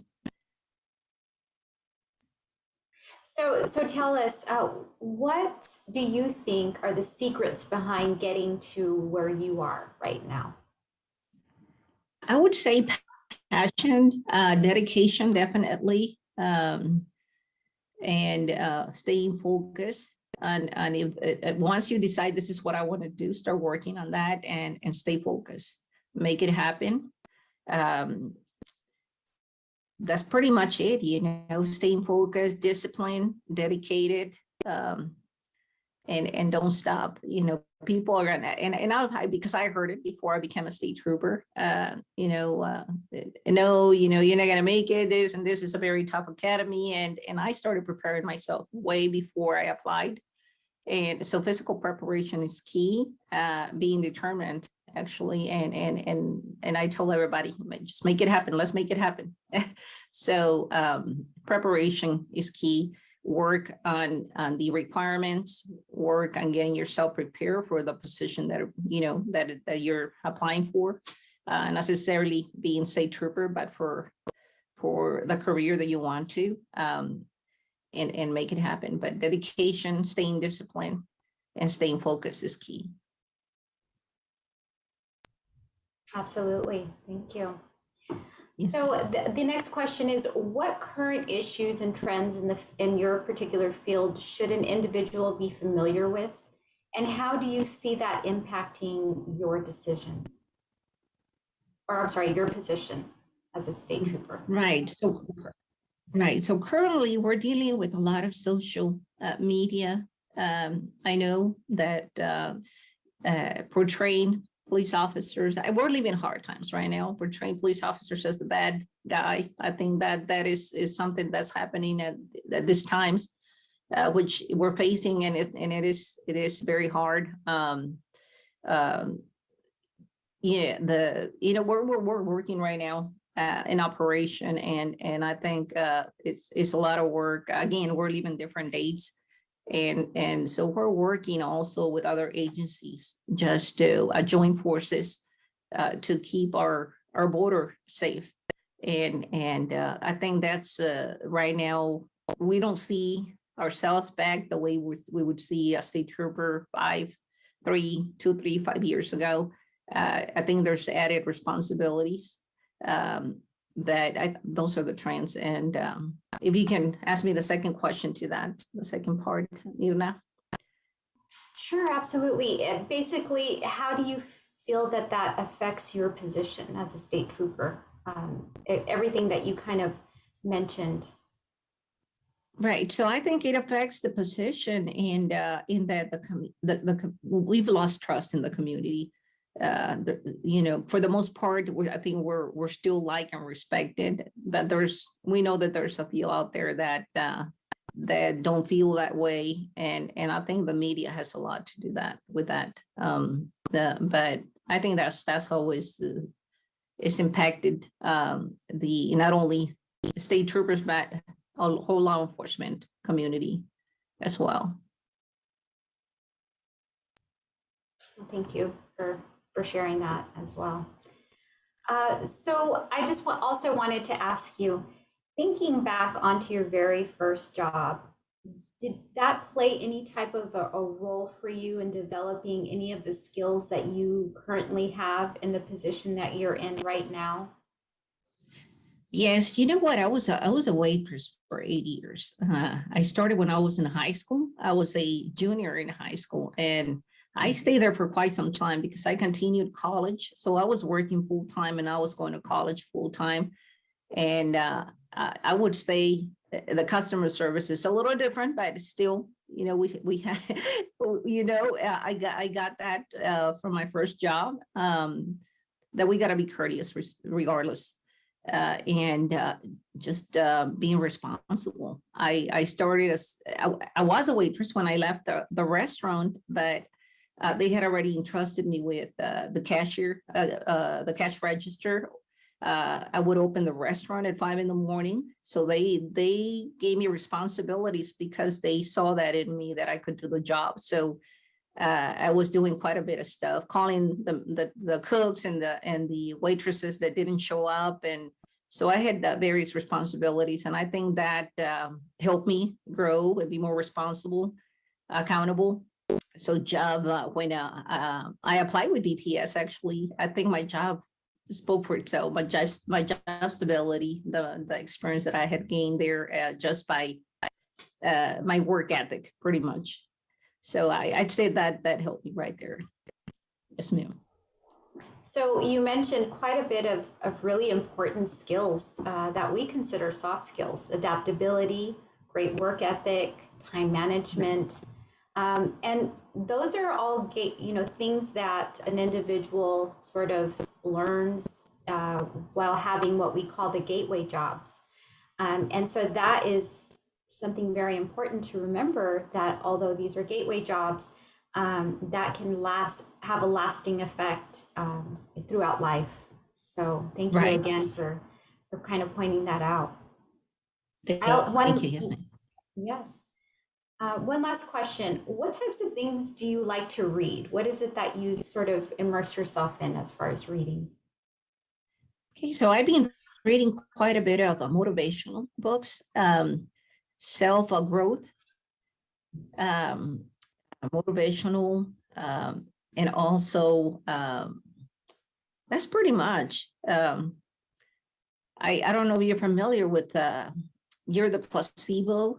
I can't remember the name. I just started reading it, but pretty much, yes, motivational and self-growth kind of books. And I'm sure they offer a lot of insight and a lot of inspiration to you and That's what it is, right? And positivity, pretty much, right? How far you can go, pretty right. So unless there's anything else that you would love to share with us about your occupation or your career field, that does complete our interview for today. Okay, yeah, so I do want to say that we're all hiring. So right now we have an application open for one of our next schools and a recruiting website. I'll interest anybody to go to our website and look at everything that we have to offer. We do have other positions as well that are not in uniform on our regular DPS website, which is the dps.texas.gov. But we also have for the recruiting for trooper trainees is our joindps.com website. But I thank you so much for having me. Absolutely. Thank you so much, Sergeant Maria Martinez. I would like to thank you for taking the time to answer my questions today and for the audience that's watching. The information that you shared is invaluable, honestly, and it will impact the lives of many others that are viewing this video and that are also interested in a very similar career such as yours. So if you're interested in learning more about this career field, we encourage you to further research this position through Texas Reality Check, ONET, and Career Coach. The links for all of these can be found on our website, wfsolutions.org. Thank you all for watching.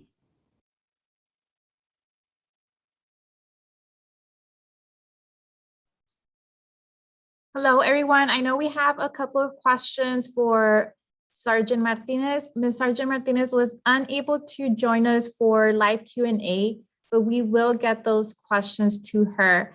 I do want to give Ms.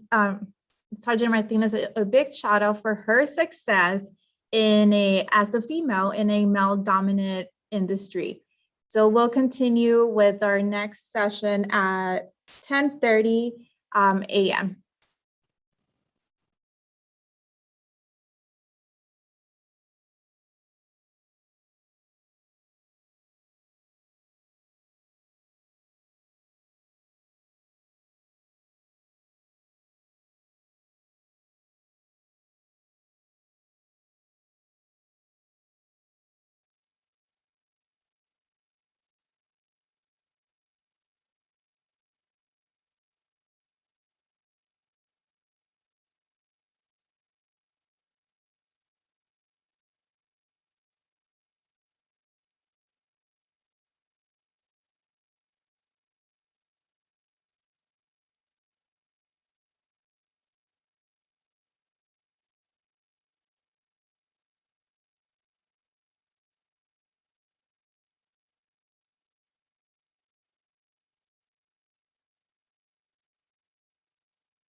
Hello, everyone. We're back again, and we're going to get started with our next interview with Ms. Sonia Quintero.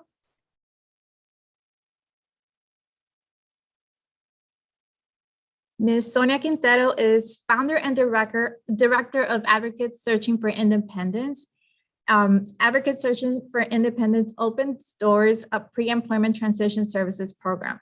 Her mission is to empower individuals with disabilities to find or create meaningful opportunities for full community inclusion.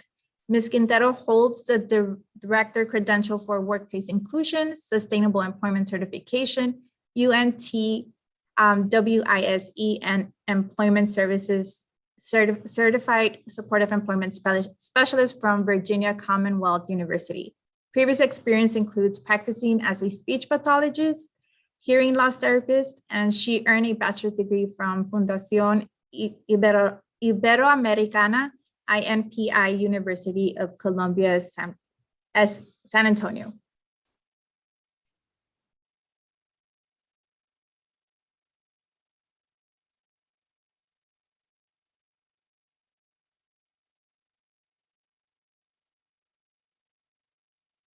Wow.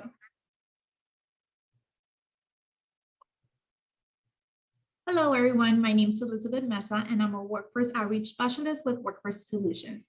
Today, we have a very special guest from the human service industry who will be giving us some information on her profession. Ms. Quintero, can you please introduce yourself, your job title, and where you currently work? Yes, thank you, Elizabeth. So nice to see you again. And thank you for the invitation. My name is Sonia Quintero, and currently I work for a wonderful business that I'm very proud to be the owner, founder, director. That's why it's wonderful. And it's Advocates Searching for Independence. I help students with development disabilities or any kind of disability to empower themselves and look into opportunities either to have a job or to engage in better opportunities to become more independent, to go to college, to enhance the abilities that each individual has. So that's what I do. I provide pre-employment transition services. Can you now tell us on how you became interested in this occupation? Gosh, has been a blessing to work and create this opportunity for individuals. You know, for many years, I have over 30 years of experience working with individuals with disabilities. I'm speech pathology in my country. You can probably find an accent in what I'm talking, the way that I'm talking. Can you guess where I'm from? I'm from Colombia, South America. It's where you have the best coffee of the world. Anyway, I was in Colombia and I moved to America. In Colombia, I was able to practice as a speech pathology, but I have a passion to work with individuals who have issues. I have an uncle who sustained a traumatic brain injury, and I was so young when this happened. And in addition to that, I was just very interested in helping others. And I met a little girl who was deaf. And this deaf girl was having so many issues in her community. I live in a big city and we moved to this little area where it was very rural and with low incomes, and neighbors didn't have the same resources that we used to have. So it was a Christmas and I decided to invite this girl, not only her, invite my neighbors to have something special. A special Christmas celebration. Well, by my surprise, the young kids and others, they were chasing her, saying very bad things to her, real bullying. So I was very sad and help her and protect her. And we find out that she was deaf. So from that moment, I started asking, what can I do to help her? Where she can have therapy, she can benefit from hearing aids, she can do this, and that. So it came to my life a real opportunity to help others. And that's why and how I got Jackie involved in my life. And that completely changed my perspective of what I want to be. I was asking, okay, I want to be a social worker. I was just visiting and helping others and knowing what can I do around my community. But when I helped Jackie and I started helping my uncle with traumatic brain injury, that really opened my perspective of helping others. So that was my first contact with something like that. And it was very, very special the way that I went to college and to the university and get my degree as a speech pathology with the specialization of hearing loss. So I was able to start learning how to sign, how to communicate with deaf and hard of hearing. And then around many years after that, I become myself hard of hearing. How that happened is not contagious, don't worry. But I lost my hearing. And from that, and knowing that I need to listen and I need to hear others and try my best to understand and improve what communication, I work with different agencies when I moved to America. I started working with traumatic brain injury and stroke survivors. I love art, so I started doing some activities for independent living, teaching them how to become independent and cooking skills and things like that. Now, you may ask what happened as a speech pathology where I was doing all that. When I came back from my country to America, I was not able to practice a speech pathology anymore as professional.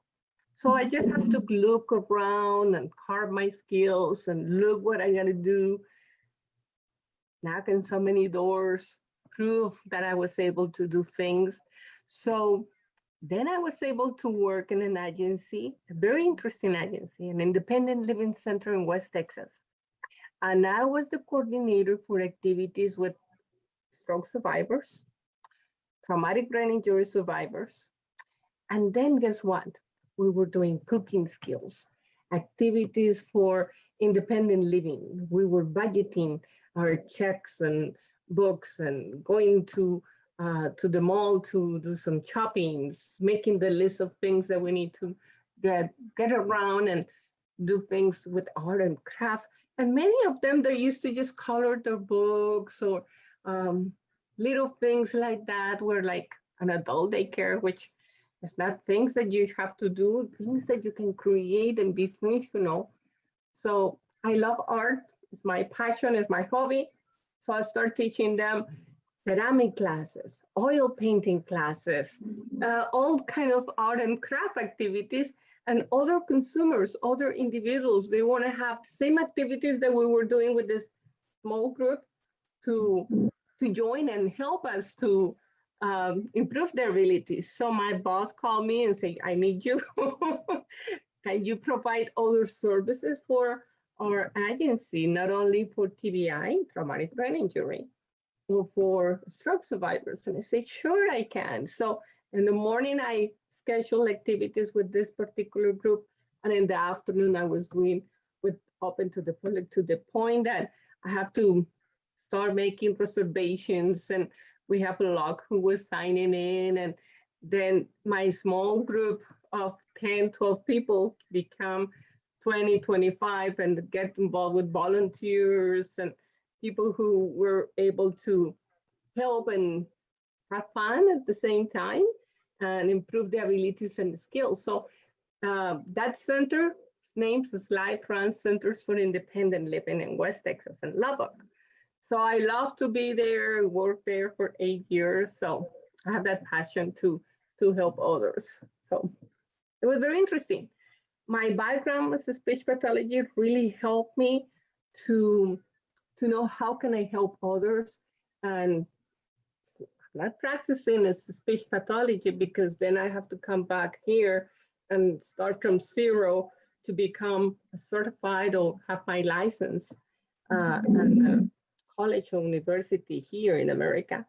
But that background really helped me to empower my abilities and improve the abilities of others. And that's what I did. Yeah.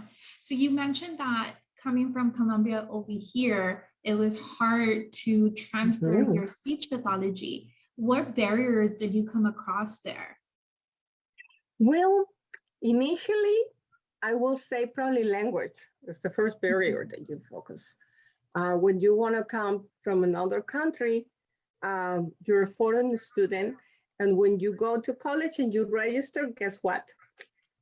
The fees and the payments that you have to do for an international student, it can double, triple, or probably it was out of my pocket. I was not able to afford that at that moment in my life, unfortunately. And then, yes, I have my bachelor's degree, but when I just came to my college, or it was Texas Tech at that moment, I was very interested in validating my career. Of course, they just asked me, okay, well, it's another language, speech pathology. I have a Javi accent, I know. So they told me you have to start from zero, and you have a Javi accent. So how do you expect to be therapist? And that was like, okay, I need to change. But when I started looking for resources and funding and things like that, I still under the label of foreign student. And it was out of my pocket. I was not able to afford that at that moment. And I have to survive. So I just have to do what I have to do. I start working, and I was blessed because at work, they really validate and they honor my experience, and they allow me to work in the field that I love. And immediately they knew that it's not, they knew that I have my certifications and everything. I was not practicing as a speech pathology, but I was able to contact and work with individuals with disabilities. And little by little, I become more and more disabled myself. I start having issues with my health, with my hearing loss, some problems with my vision. I lost my vision. I just have some issues that really from one day to another, my life transformed in, people may think, a mess if you let disabilities and obstacles on your life take power and empower them. They're going to lead you into just being in a sofa, on a couch, not doing anything. But I was able to move forward and little by little overcome those barriers and prepare myself to know what else can I do, not only for my situation, working in others individuals' shoes and helping myself and helping them to improve and get better into a new world. That was the situation in my life. So yeah, that was interesting. Yeah, so I really love that you didn't see it as a setback, but as a way to be able to move forward and be able to deal with the situations that you're going through, be able to do what you still love, and taking your speech pathology experience into this career as well. So other than that, other than the education with the speech pathology, what other training did you have to go through to get to your current occupation? Oh, yes, definitely. Through life, once that I came here, I started doing a few things, just to start getting into the position that I was going to be able to do what I was doing. And my boss was able to support. He saw the potential that individuals like me and others in my team had. So he encouraged us to have education and to have special certifications on mobility trainings and dealing with specific disabilities. And I always read and look into. So if you ask me, I have tons of certificates, many certifications of abilities that I'm able to work with individuals with different needs, special needs, since my life turned into, okay, I want to be independent and I want to help others to become more independent and self-sufficient. I decide that I can work and have credentials. Like I have a very interesting one. I'm the director. I have the director credentials of workplace inclusion and sustainability. That's something that as a director of the business that I have, I must have. And also I was able to do some other certifications of employment specialist and things that validate the knowledge that you have. the ability that you have with to connect and network and provide the services that I provide. Education is so important, don't take me wrong. Unfortunately, in the moment that I was living at that point, I was not able to afford to go to a college or university here. But later on, I did a lot of trainings, a lot of certifications, and the experience that I have is very important. So I'm blessed that I was able to work around my abilities and skills and not giving up on my dream. You know, a few years ago, the business that I was working with, I used to be the deafness resource specialist for a contractor agency who worked with the state. And in that state agency or state contract agency, I was working for 10 years as a deafness resource specialist. Well, we did a lot of things in the community. However, one day they tell me, hey, we don't have any more contracts. We canceled this contract, no more jobs. Just imagine, it was, goodness, overnight.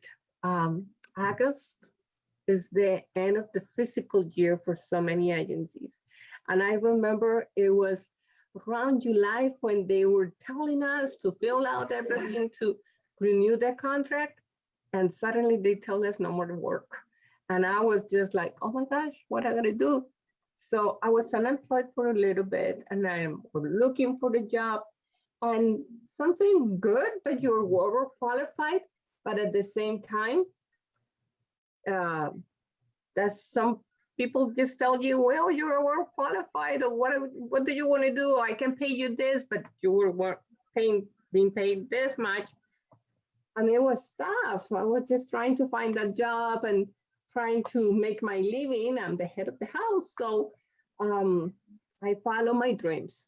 It was the moment that I have to sit back, and my mom just told me something important. You know what she told me?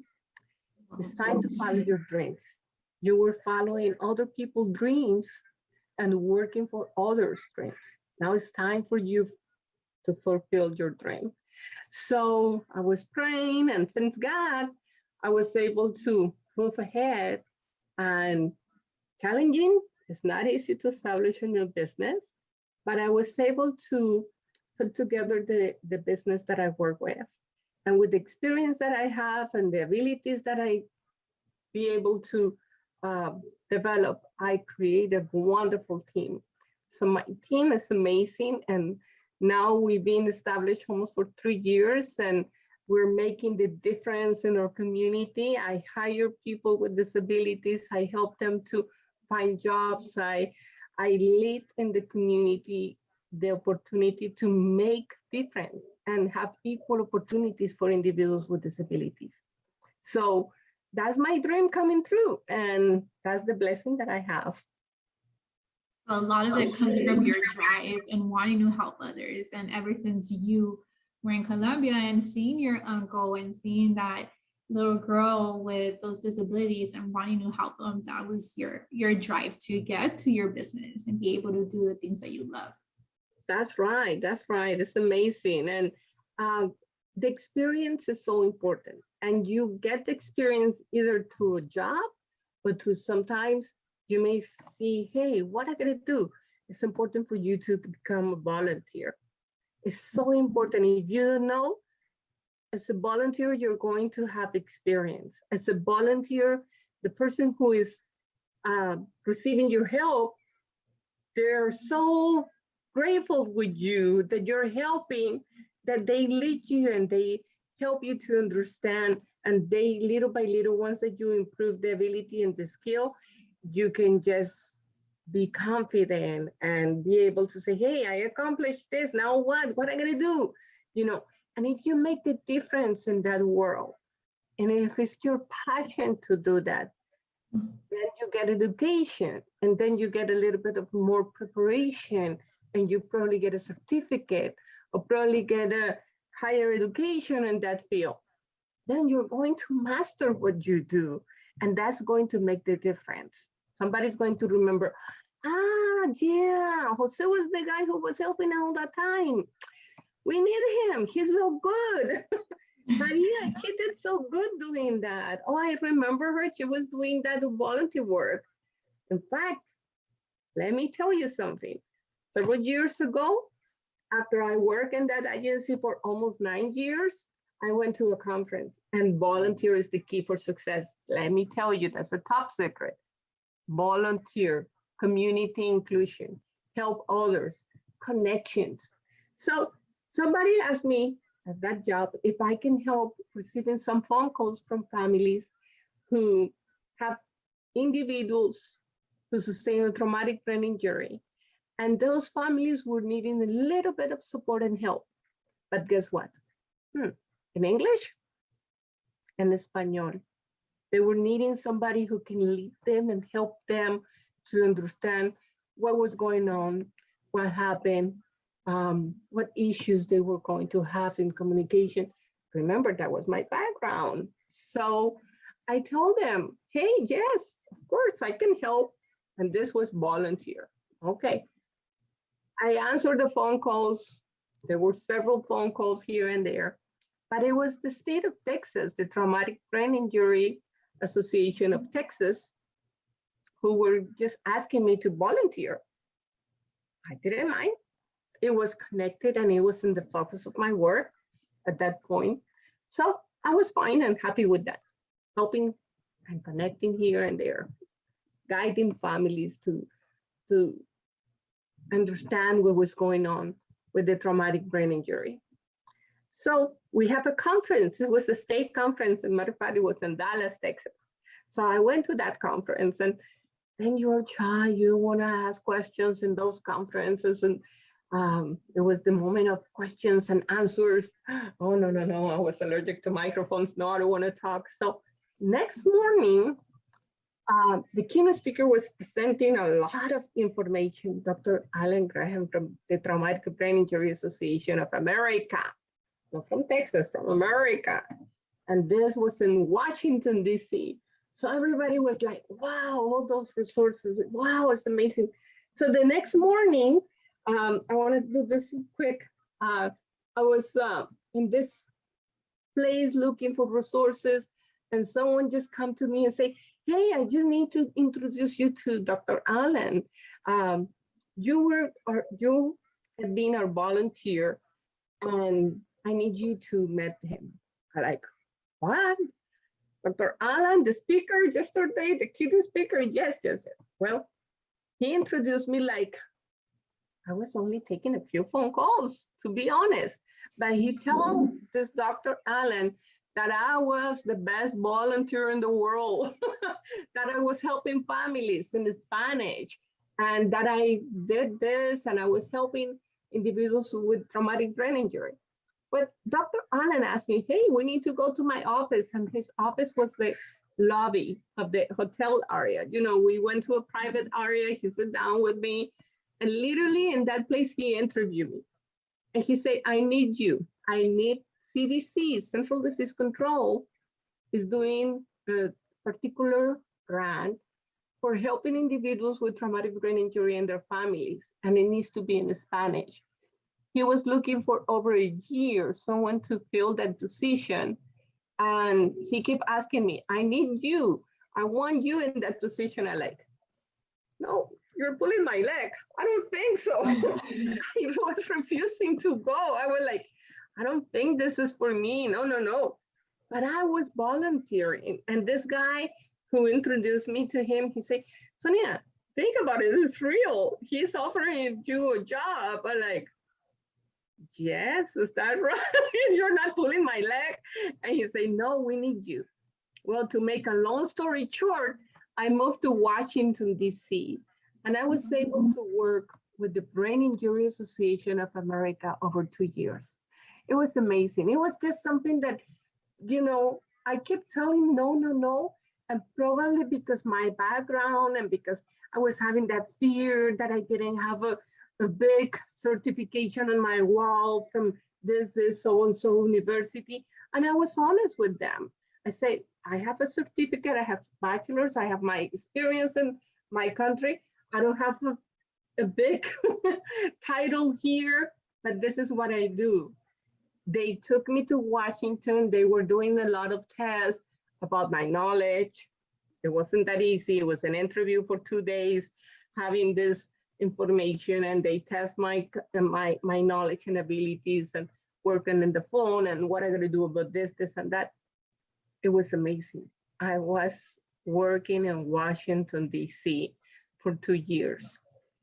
And that really opened another perspective of my work. And I learned that you need to volunteer in different things. So if you have a chance to volunteer in committees, if you have a chance to, most of the state committees and local agencies are always looking for board members, for people who can just sit down and represent individuals with disabilities, or individuals who have the ability to voice and create, or probably you have a potential or hobby of doing videos, and you can just go to the your favorite place where you probably dream to work and say, hey, you know what? I have this ability, and at this point, I'm going to offer you my volunteer experience, but let me show you what I can do. And probably you already clip a few things here and there, and you demonstrate what can you do. Because at that moment, in this moment, you have the passion, you have the heart to do things. You can just prove, yes, I have a heart to do this, and filming is my passion, photography is my passion, or you name it, what you want to do, follow your dreams. I don't know what career I have. I told you guys that I help individuals to find their dream job, and I have this. What do you want to do? You want to be a farmer. You want to work in industry. You want to work as a police. Whatever is your dream, follow that dream. But what you need to do is just make sure that you have the right connections, that you speak up, that you go with your mom and say, Mom, remember your friend that, let me see, I'm going to close my eyes and think in your career. This one, it's a lawyer. Do you know a lawyer? Do you want to become a lawyer? You know what a lawyer does? Hey, call the lawyer and tell them, I want to observe you. I want to see what do you do. I want to follow your steps. Someday, I want to be just like you. I want to be that lawyer. To make a long story short, when I was here doing some activities, again, with individuals with disabilities, I went to a lawyer. I have somebody who I want him to be connected with the lawyer. So I knock his door and say, hey, can you help me? I have this guy who he dreams to be a lawyer. I help them to open the door, for their dreams. This guy told me, my work is so bored, but let me call my friend. My friend, no, he said my brother. Let me call my brother, he will help. Well, his brother was a very important person that really he wanted to help. And really, he was even a representative from the state of Texas. And he said, I would love for this guy to come and follow my steps. He took him around. He showed him things that he was doing every day. And to make a long story short, the individual that we helped to connect with this representative, a state representative, later on he went to STC. He has his associates in specific things in that field. And now you know where he's working? He's working at the courthouse. And I feel very proud that he's doing that and he followed that dream because he was able to connect with people who show him little things and make a difference in the life of others, with or without disability. This is in general. If you can be able to speak up and you can be able to use your soft skills and work around, always say, what can you do? Yourself with abilities and what can you do with the skills and abilities that you have for others. Ms. Sonia Quintero, thank you so much for taking the time out of your busy schedule for this interview. The information you shared with us today is truly valuable and will impact the lives of those viewing this video. For those of you that are interested in learning more about becoming a director or a founder of your own company, or working with individuals with disabilities or any other careers, we encourage you to explore those careers again further through Texas Reality Check, Texas Career Check, Career Coach, or Own It. Links to all these may be found on our website at wfsolutions.org.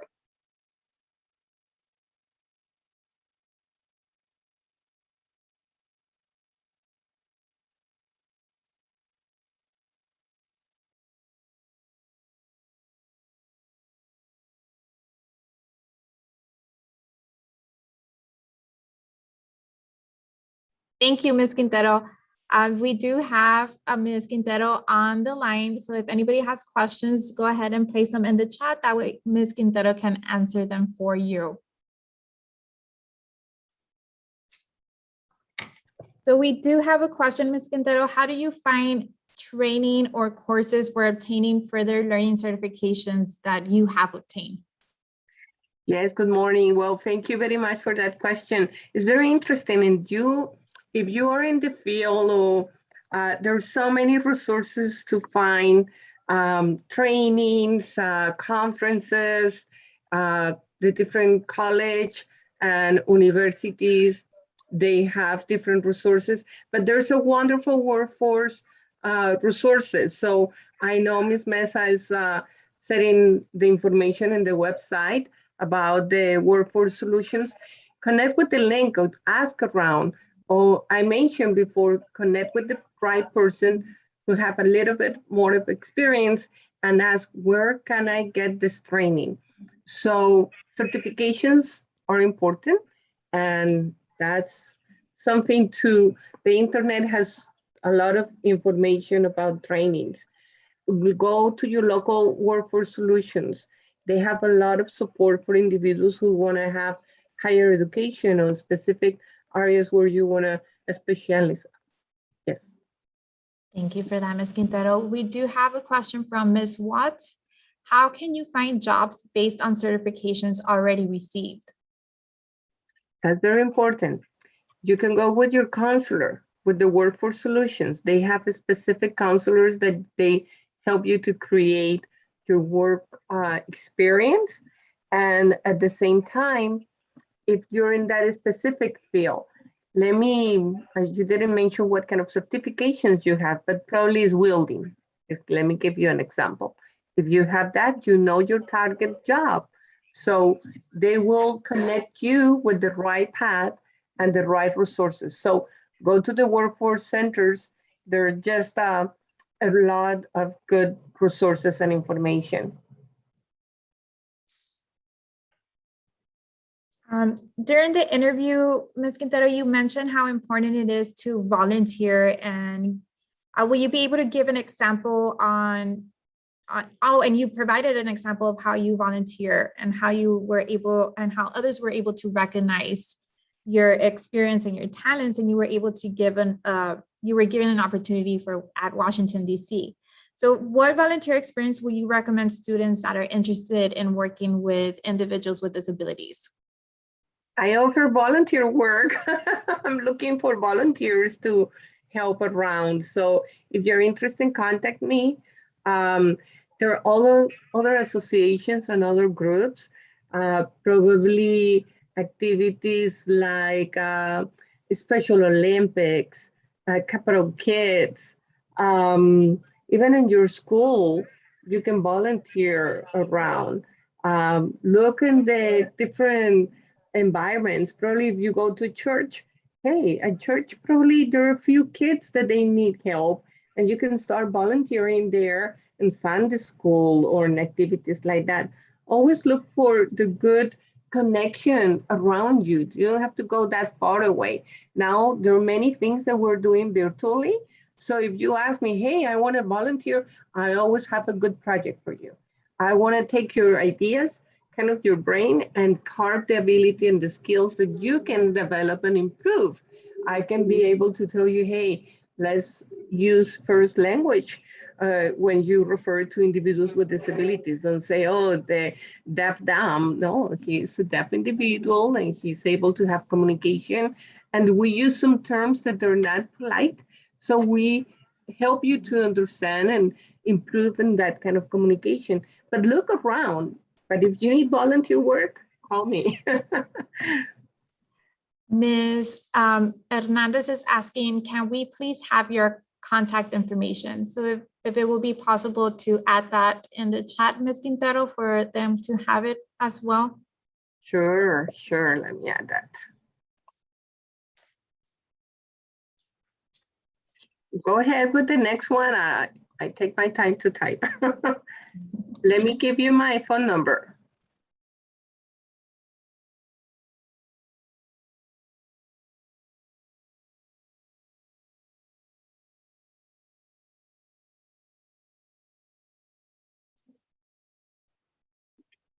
Fantastic. Yes, you can contact me directly and I can connect you. I love to connect people with resources. You know, that's my passion. And if you need that help, I would be happy to assist you. You know, this week I have an individual who contacted somebody, a counselor that I worked for so many years. She contacted that counselor to ask if she can contact me or if they can give my information. It was very interesting. Somebody that I helped over so many years in the past. Now she's pregnant, now she's married, now she needs other resources. And it was interesting. She was able to, I was able to contact her and give her the information that she was needing. I'm typing my email as well. I know, Ms. Quintero, you have created your own business. So did you have any business background before finding your own business? A very interesting question. Wow. To be honest, my father was a businessman. Okay, so I love to go with him, and since a little girl, I was just helping him in his own business. Again in Colombia, so different from the system in Colombia, from the system from here. So when I jump into my own business, internally you have that fear, but thanks to a small business association, I need to give all the credit and honor to them, because you can have step by step. They have trainings, they have workshops, they constantly look in that website, and it's a lot of good information. And hand by hand, I still consulting them. If I have an issue, I can call them. They give information about different loans, different support, different avenues, the different avenues and companies that you want to go. If you want to be in a nonprofit organization, it's a different organization that is going to help you. UTRGV has a specific departments to help with nonprofits, and for business, the Small Business Association as well, Workforce Solutions. How did you find out about those resources, like the Workforce Solutions and the Small Business Association? I told you volunteer is the key. Well, I was able to volunteer as a board member of Workforce Solutions for several years, and I'm someone who's looking for resources. So firsthand, I knew about resources, locally explore. Now, if you know the information, you can ask 211. 211 is a very interesting resource statewide about, you need information for the small business. You can call 211 and say, hey, I need to find out if you have these resources for transportation. I need to find out about this, and that. Now, something else that I want to add, if you find out that there is not a resource there for you, what you got to do? You have to speak up. You can go to City Hall, you can speak up and express your need.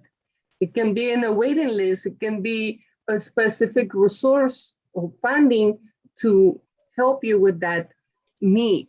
Let me give you an example, transportation to go to your job. You have a good transportation, but it happened that you have a disability. You know that you can find out resources with Texas Workforce Solutions, with the vocational rehabilitation counselors. You have tons of support there. And you go to college, your college has tons of support. Workforce Solutions there. You have to connect, explore. And now with these days, technology is in your fingertips.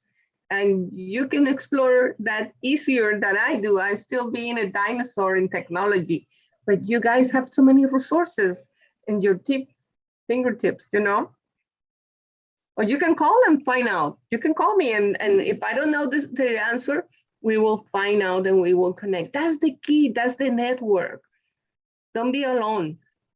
Teamwork is very important. Follow your dreams, guys. Ms. Quintero, will you have any tips for females that want to be a business owner? Yes, it's amazing. There's so many resources. If you're a minority, it's something important to identify your abilities, okay? But they are special organizations for women with the small businesses, the Chamber of Commerce. They also have other organizations, funding. You can identify it as a HUB, H-U-B, which as a minority, the state will contract with individuals who are in that category. And I don't want to say that we have priority, but yes, because we're a minority, they have special fundings and more kind of opportunities for specific groups. So if you identify yourself and you certify yourself as a small business, there are things that they come to you. Let me just give you an example. In my phone, every morning I wake up, I look my internet, my emails, and I have 1 or 2 potential offers. Hey, you want to do business with me? Hey, because they need to connect with small businesses, with minorities, and connect with yourself. But information like that you will find out at a small business association or in the library, in the Workforce Solutions. Oh, just let us know, speak up, connect with people. Mr. David Gutierrez is amazing in the Workforce Solutions. Miss Elizabeth, go to the one-stop center. So they're there. You're not alone if that's your dream. Thank you for your words, Ms. Quintero. We do have a comment from Ms. Watts. She mentions you are so inspiring, and I have to agree with her. Thank you, thank you.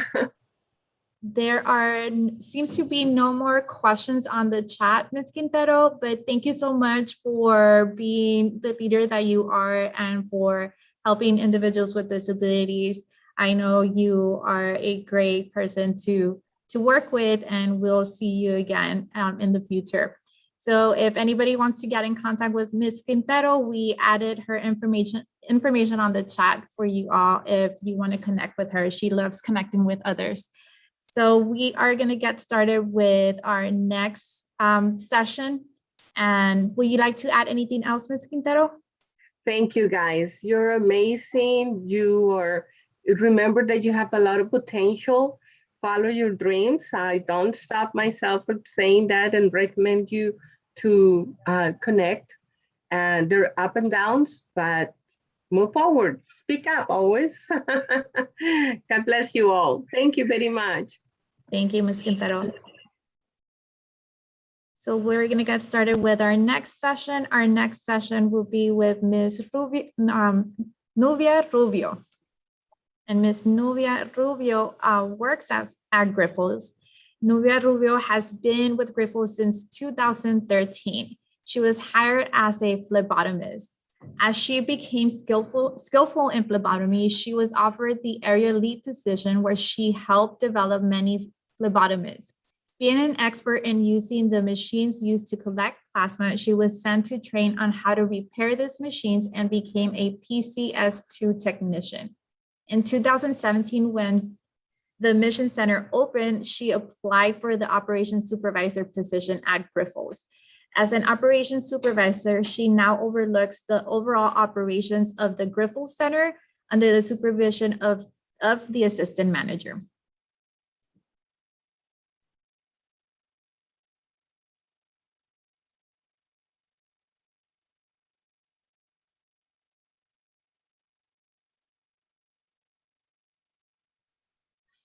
Hello, everyone. My name is Jasmine Hernandez, and I'm a Workforce Outreach Specialist with Workforce Solutions. Today with us, we have a very special guest who's going to be providing some information on her profession. Ms. Rubio, can you please introduce yourself, your job title, and where you currently work? Hello, this is Nubia. My name is Nubia Rubio. I work at Grifols Biomat. I'm an operations supervisor, and I've been in this position since 2016. Can you tell me a little bit more about your work? What exactly is an operations supervisor when it comes to Grifols? An operations supervisor deals with all the departments. We have to make sure that everything is running smoothly. If anything is going on, any hiccups around the process, we have to jump in, make sure that the process goes smooth with the donor, and make sure that they come in and out as fast as they can. So for us, or for some of us that may not know, what exactly is Grifols? What do they do in your organization? Grifols is a plasmapheresis company. What they do is we collect plasma from donors.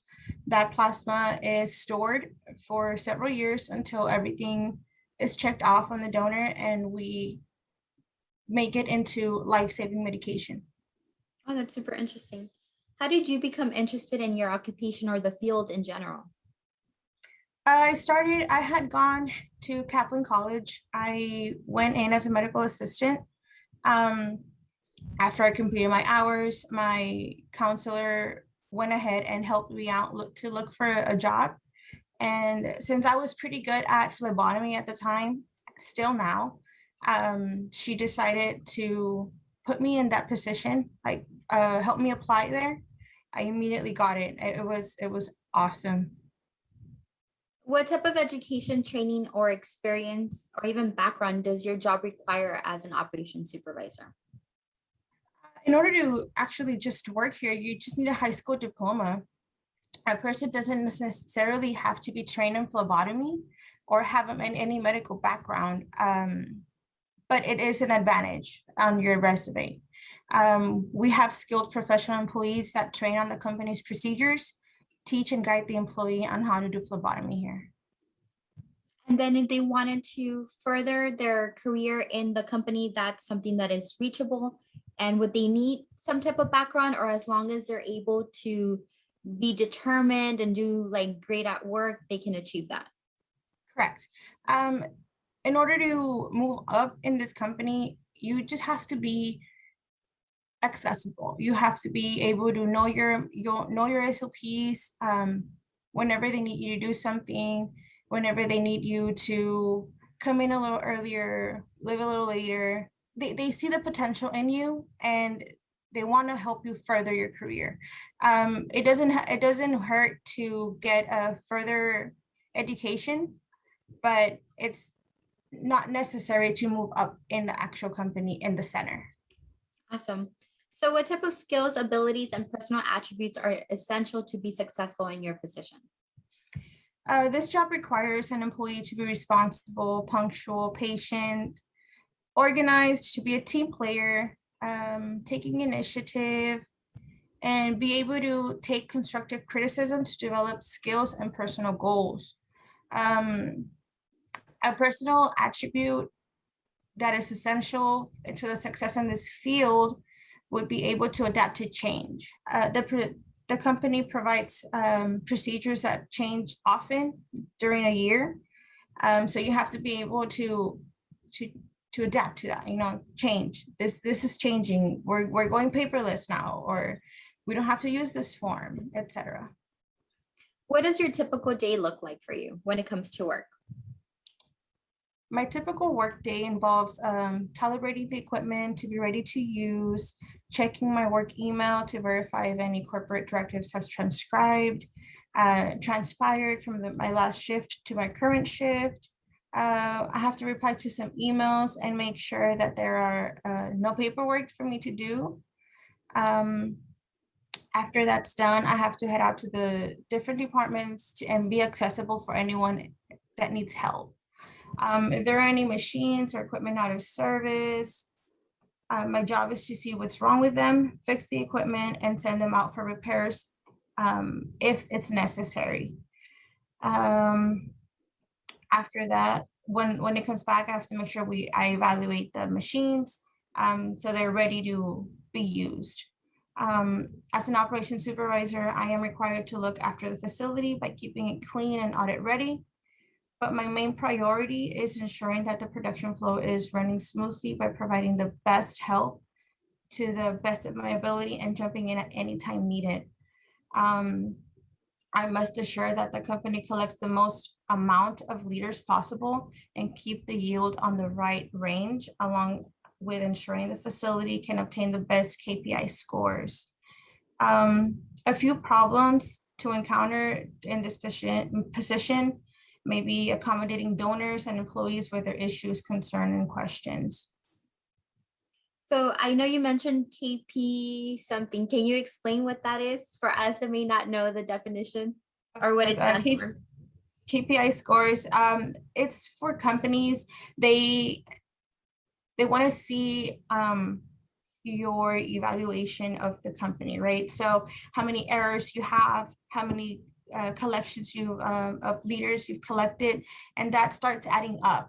So at the end of the month, we want to make sure that we have a 99% score. So if we couldn't collect certain liters due to technical issues, donors not hydrating, etc., then that lowers our score.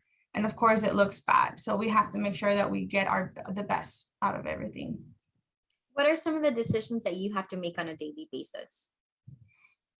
Some of the decisions that I have to make daily depend on the number of the donors that we have on hand.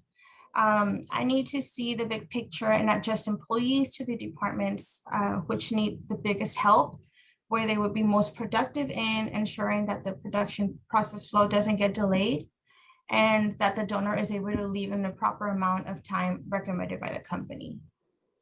What aspect of your job do you find the most challenging? The most challenging part of my job is working in a fast-paced environment.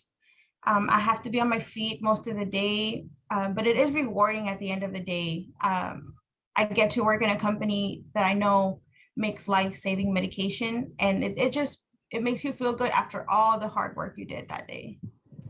How does success look like in your position?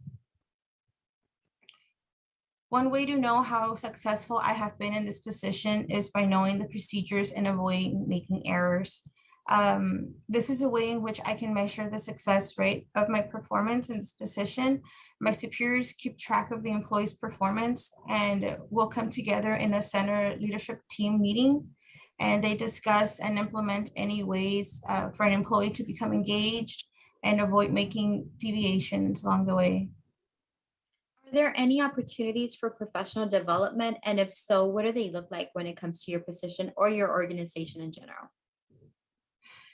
There are always opportunities for professional development in any position available. Once the employee has mastered their current position and have shown the initiative and wanting to learn more and a wanting challenge, the center leadership team will come together and present or offer the best next option for the employee to take the next step. Do you work more as part of a team, or do you work more as an individual? We work as a team in this company, especially as an operations supervisor. We work with quality, we work with operations, and we want to make sure that everything works together. Excuse me. My team includes a center manager, an assistant manager, a center quality manager, the quality associates, and my other partners of operations supervisors. In this team, we work together to reach the company's goals and provide the best aid to employees and to each other. We rely on each other to achieve the best outcomes for our best work. What other individuals besides the leadership team do you work with?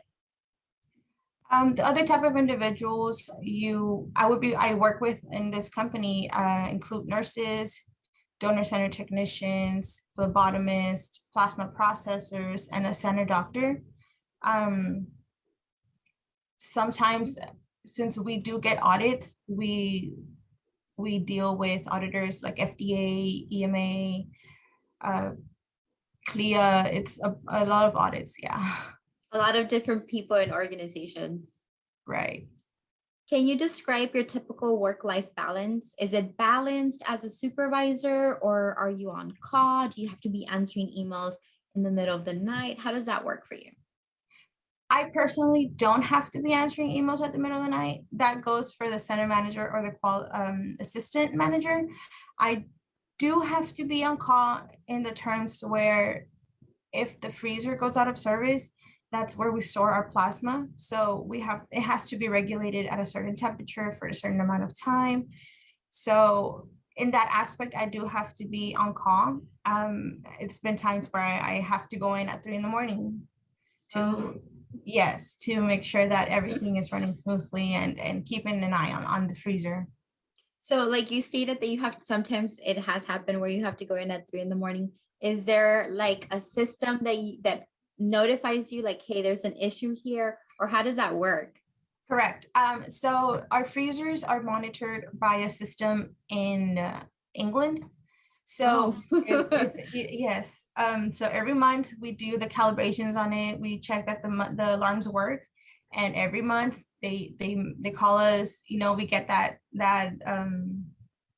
the notification. And yes, and that accent, because they call you and it's cool, But when they call you at 2, 3 a.m, hey, your freezer is not showing up on our screen, or etc., then there's a communication failure. So we have to go in and make sure everything's working smoothly, that on our end everything is working. It's just like a communication on their end.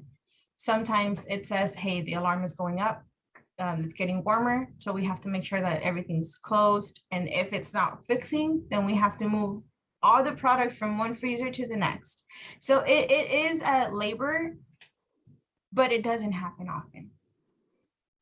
That's interesting. I would have never thought about that, but thinking about it being in your industry, you have to make sure that all that plasma and everything that you have stays safe and secure, right? If not, exactly, it goes out the door. Of course, it's going to go into a patient. So we have to make sure that everything is collected as our operations procedures, and it's good. What would you recommend for students to do in order for them to prepare for a position like yours?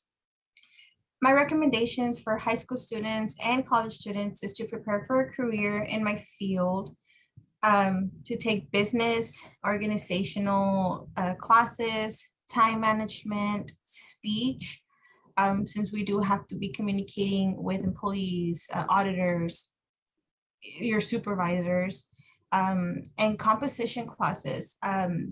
Due to after every error is committed, we do have to write a record. So it has to be, it's input into a system online, and it keeps track on all the errors. But for that, we do have to write like exactly what happened, when it happened, who did it, what was the cause, and how we have to fix that. Yes.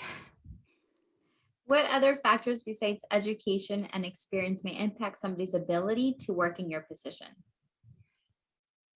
Some factors that can have a positive impact and advantage to obtain employment in this position are the availability to adjust to the environment, carry out tasks at work that are asked of you, have an open and flexible schedule, and be able to work on the weekends since we're open 7 days a week, be able to travel whenever needed. During these times, so we have centers opening in other states, and they will ask if any employee is willing to go and travel for a few weeks, maybe even months, just to get that process going in that center. Either out of town, out of the state, and have a clean background check and a high school diploma. What is the best career decision that you've ever made? The best decision I've ever made was the opportunity to become a medical assistant, because that is what opened the doors for me in this company. And that is what led me to obtain an associate's in business management. And I'm currently working on my bachelor's for applied technology and technology management. Ah, that's super awesome. Congratulations. Thank you. How do you organize? You seem like you're super busy. So how do you do it to organize your time? I organize my time by scheduling and planning out my daily life, including my work life, and giving myself small daily goals and tasks to be completed by an achievable time frame, and not giving myself something impossible for me to reach in time, causing me to fail. Is there anything that you read either for you to develop yourself in a professional way or even for you to read in order to be good in your personal life? I recently read The Power of Positive Criticism by Henry Wissinger, I believe.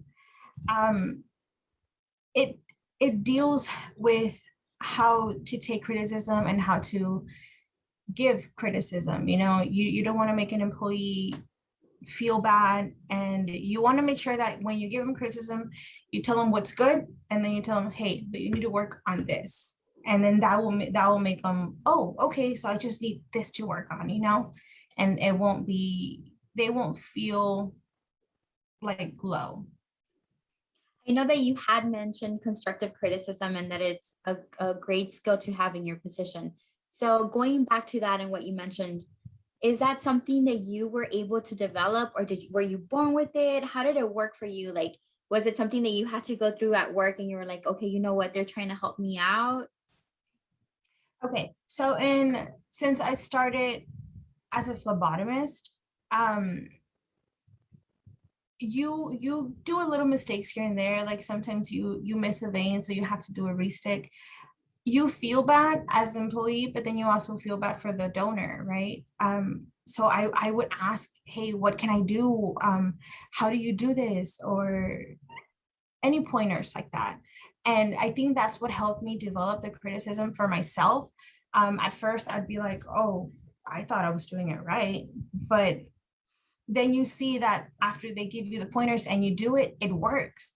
So that was something that I worked on myself. And I try to give the best criticism to my employees so they won't feel, so they can develop as I do. Yes, because sometimes it can be taken, like they may feel that it's too harsh. So I know that growing, like many students, if they receive constructive criticism, they're like, oh, it's because they don't like me. They don't know what they're talking about. But it's Right. actually to improve. And that's something that I'm glad that you covered, because it's something that's super important as they grow up and they go into the workforce. Definitely.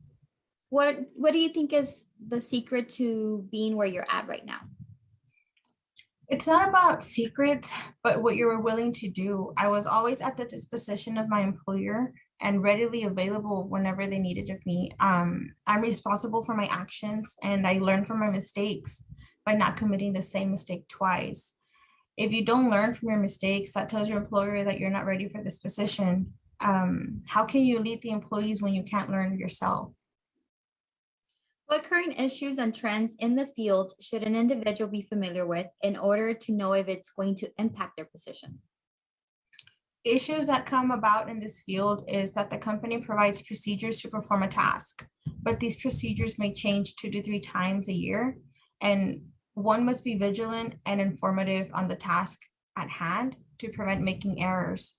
Being knowledgeable in your department and always reading the standard operating procedures provided by the company will diminish any potential trends that may arise in the future. Thinking back to your very, very first job, how did it play a role developing any of the skills that you currently use for this position? My first job helped me discover that I had patience and helped me realize that I like to train, teach, guide, and lead employees. I oversaw my own department in my first job, which helped me be organized by planning my daily tasks along with the rest of the workers in the department. Ms. Rubio, do you have any last words for the students? Take criticism. It'll work for you. It'll help you develop in any career that you wanna do in the future. Ms. Rubio, thank you very much for taking time of your busy schedule to complete this interview. The information that you provided is going to be extremely valuable to the students. And guys, if you want to learn more about this position or any other positions or occupations, visit Texas Reality Check, Texas Career Check, Career Coach, Own It, and all these websites can be found on our website, our main website, wsolutions.org. Thank you for watching.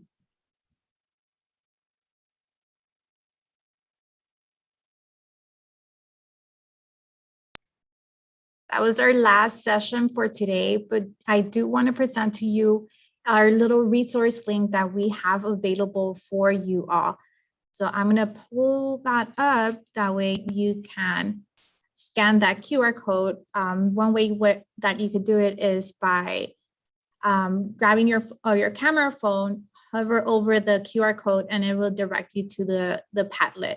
Ms. Jasmine is going to place the link on the chat as well. That way you can have access through it on the chat.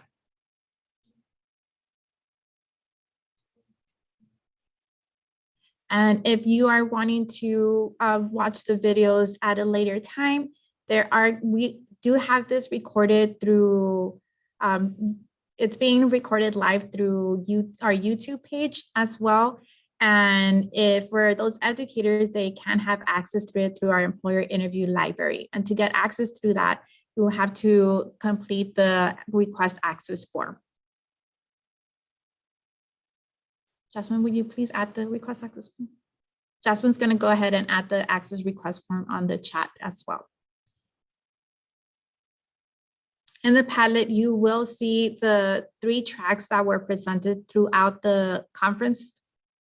So you have the career exploration track, which we are in, the soft skills track, and the parental engagement. Once you click on any of the days that you want to explore, it will take you into the employer's information for each of the sessions. And then towards the end, it will have a resource link for all, if you want to explore any careers, any careers or occupations further.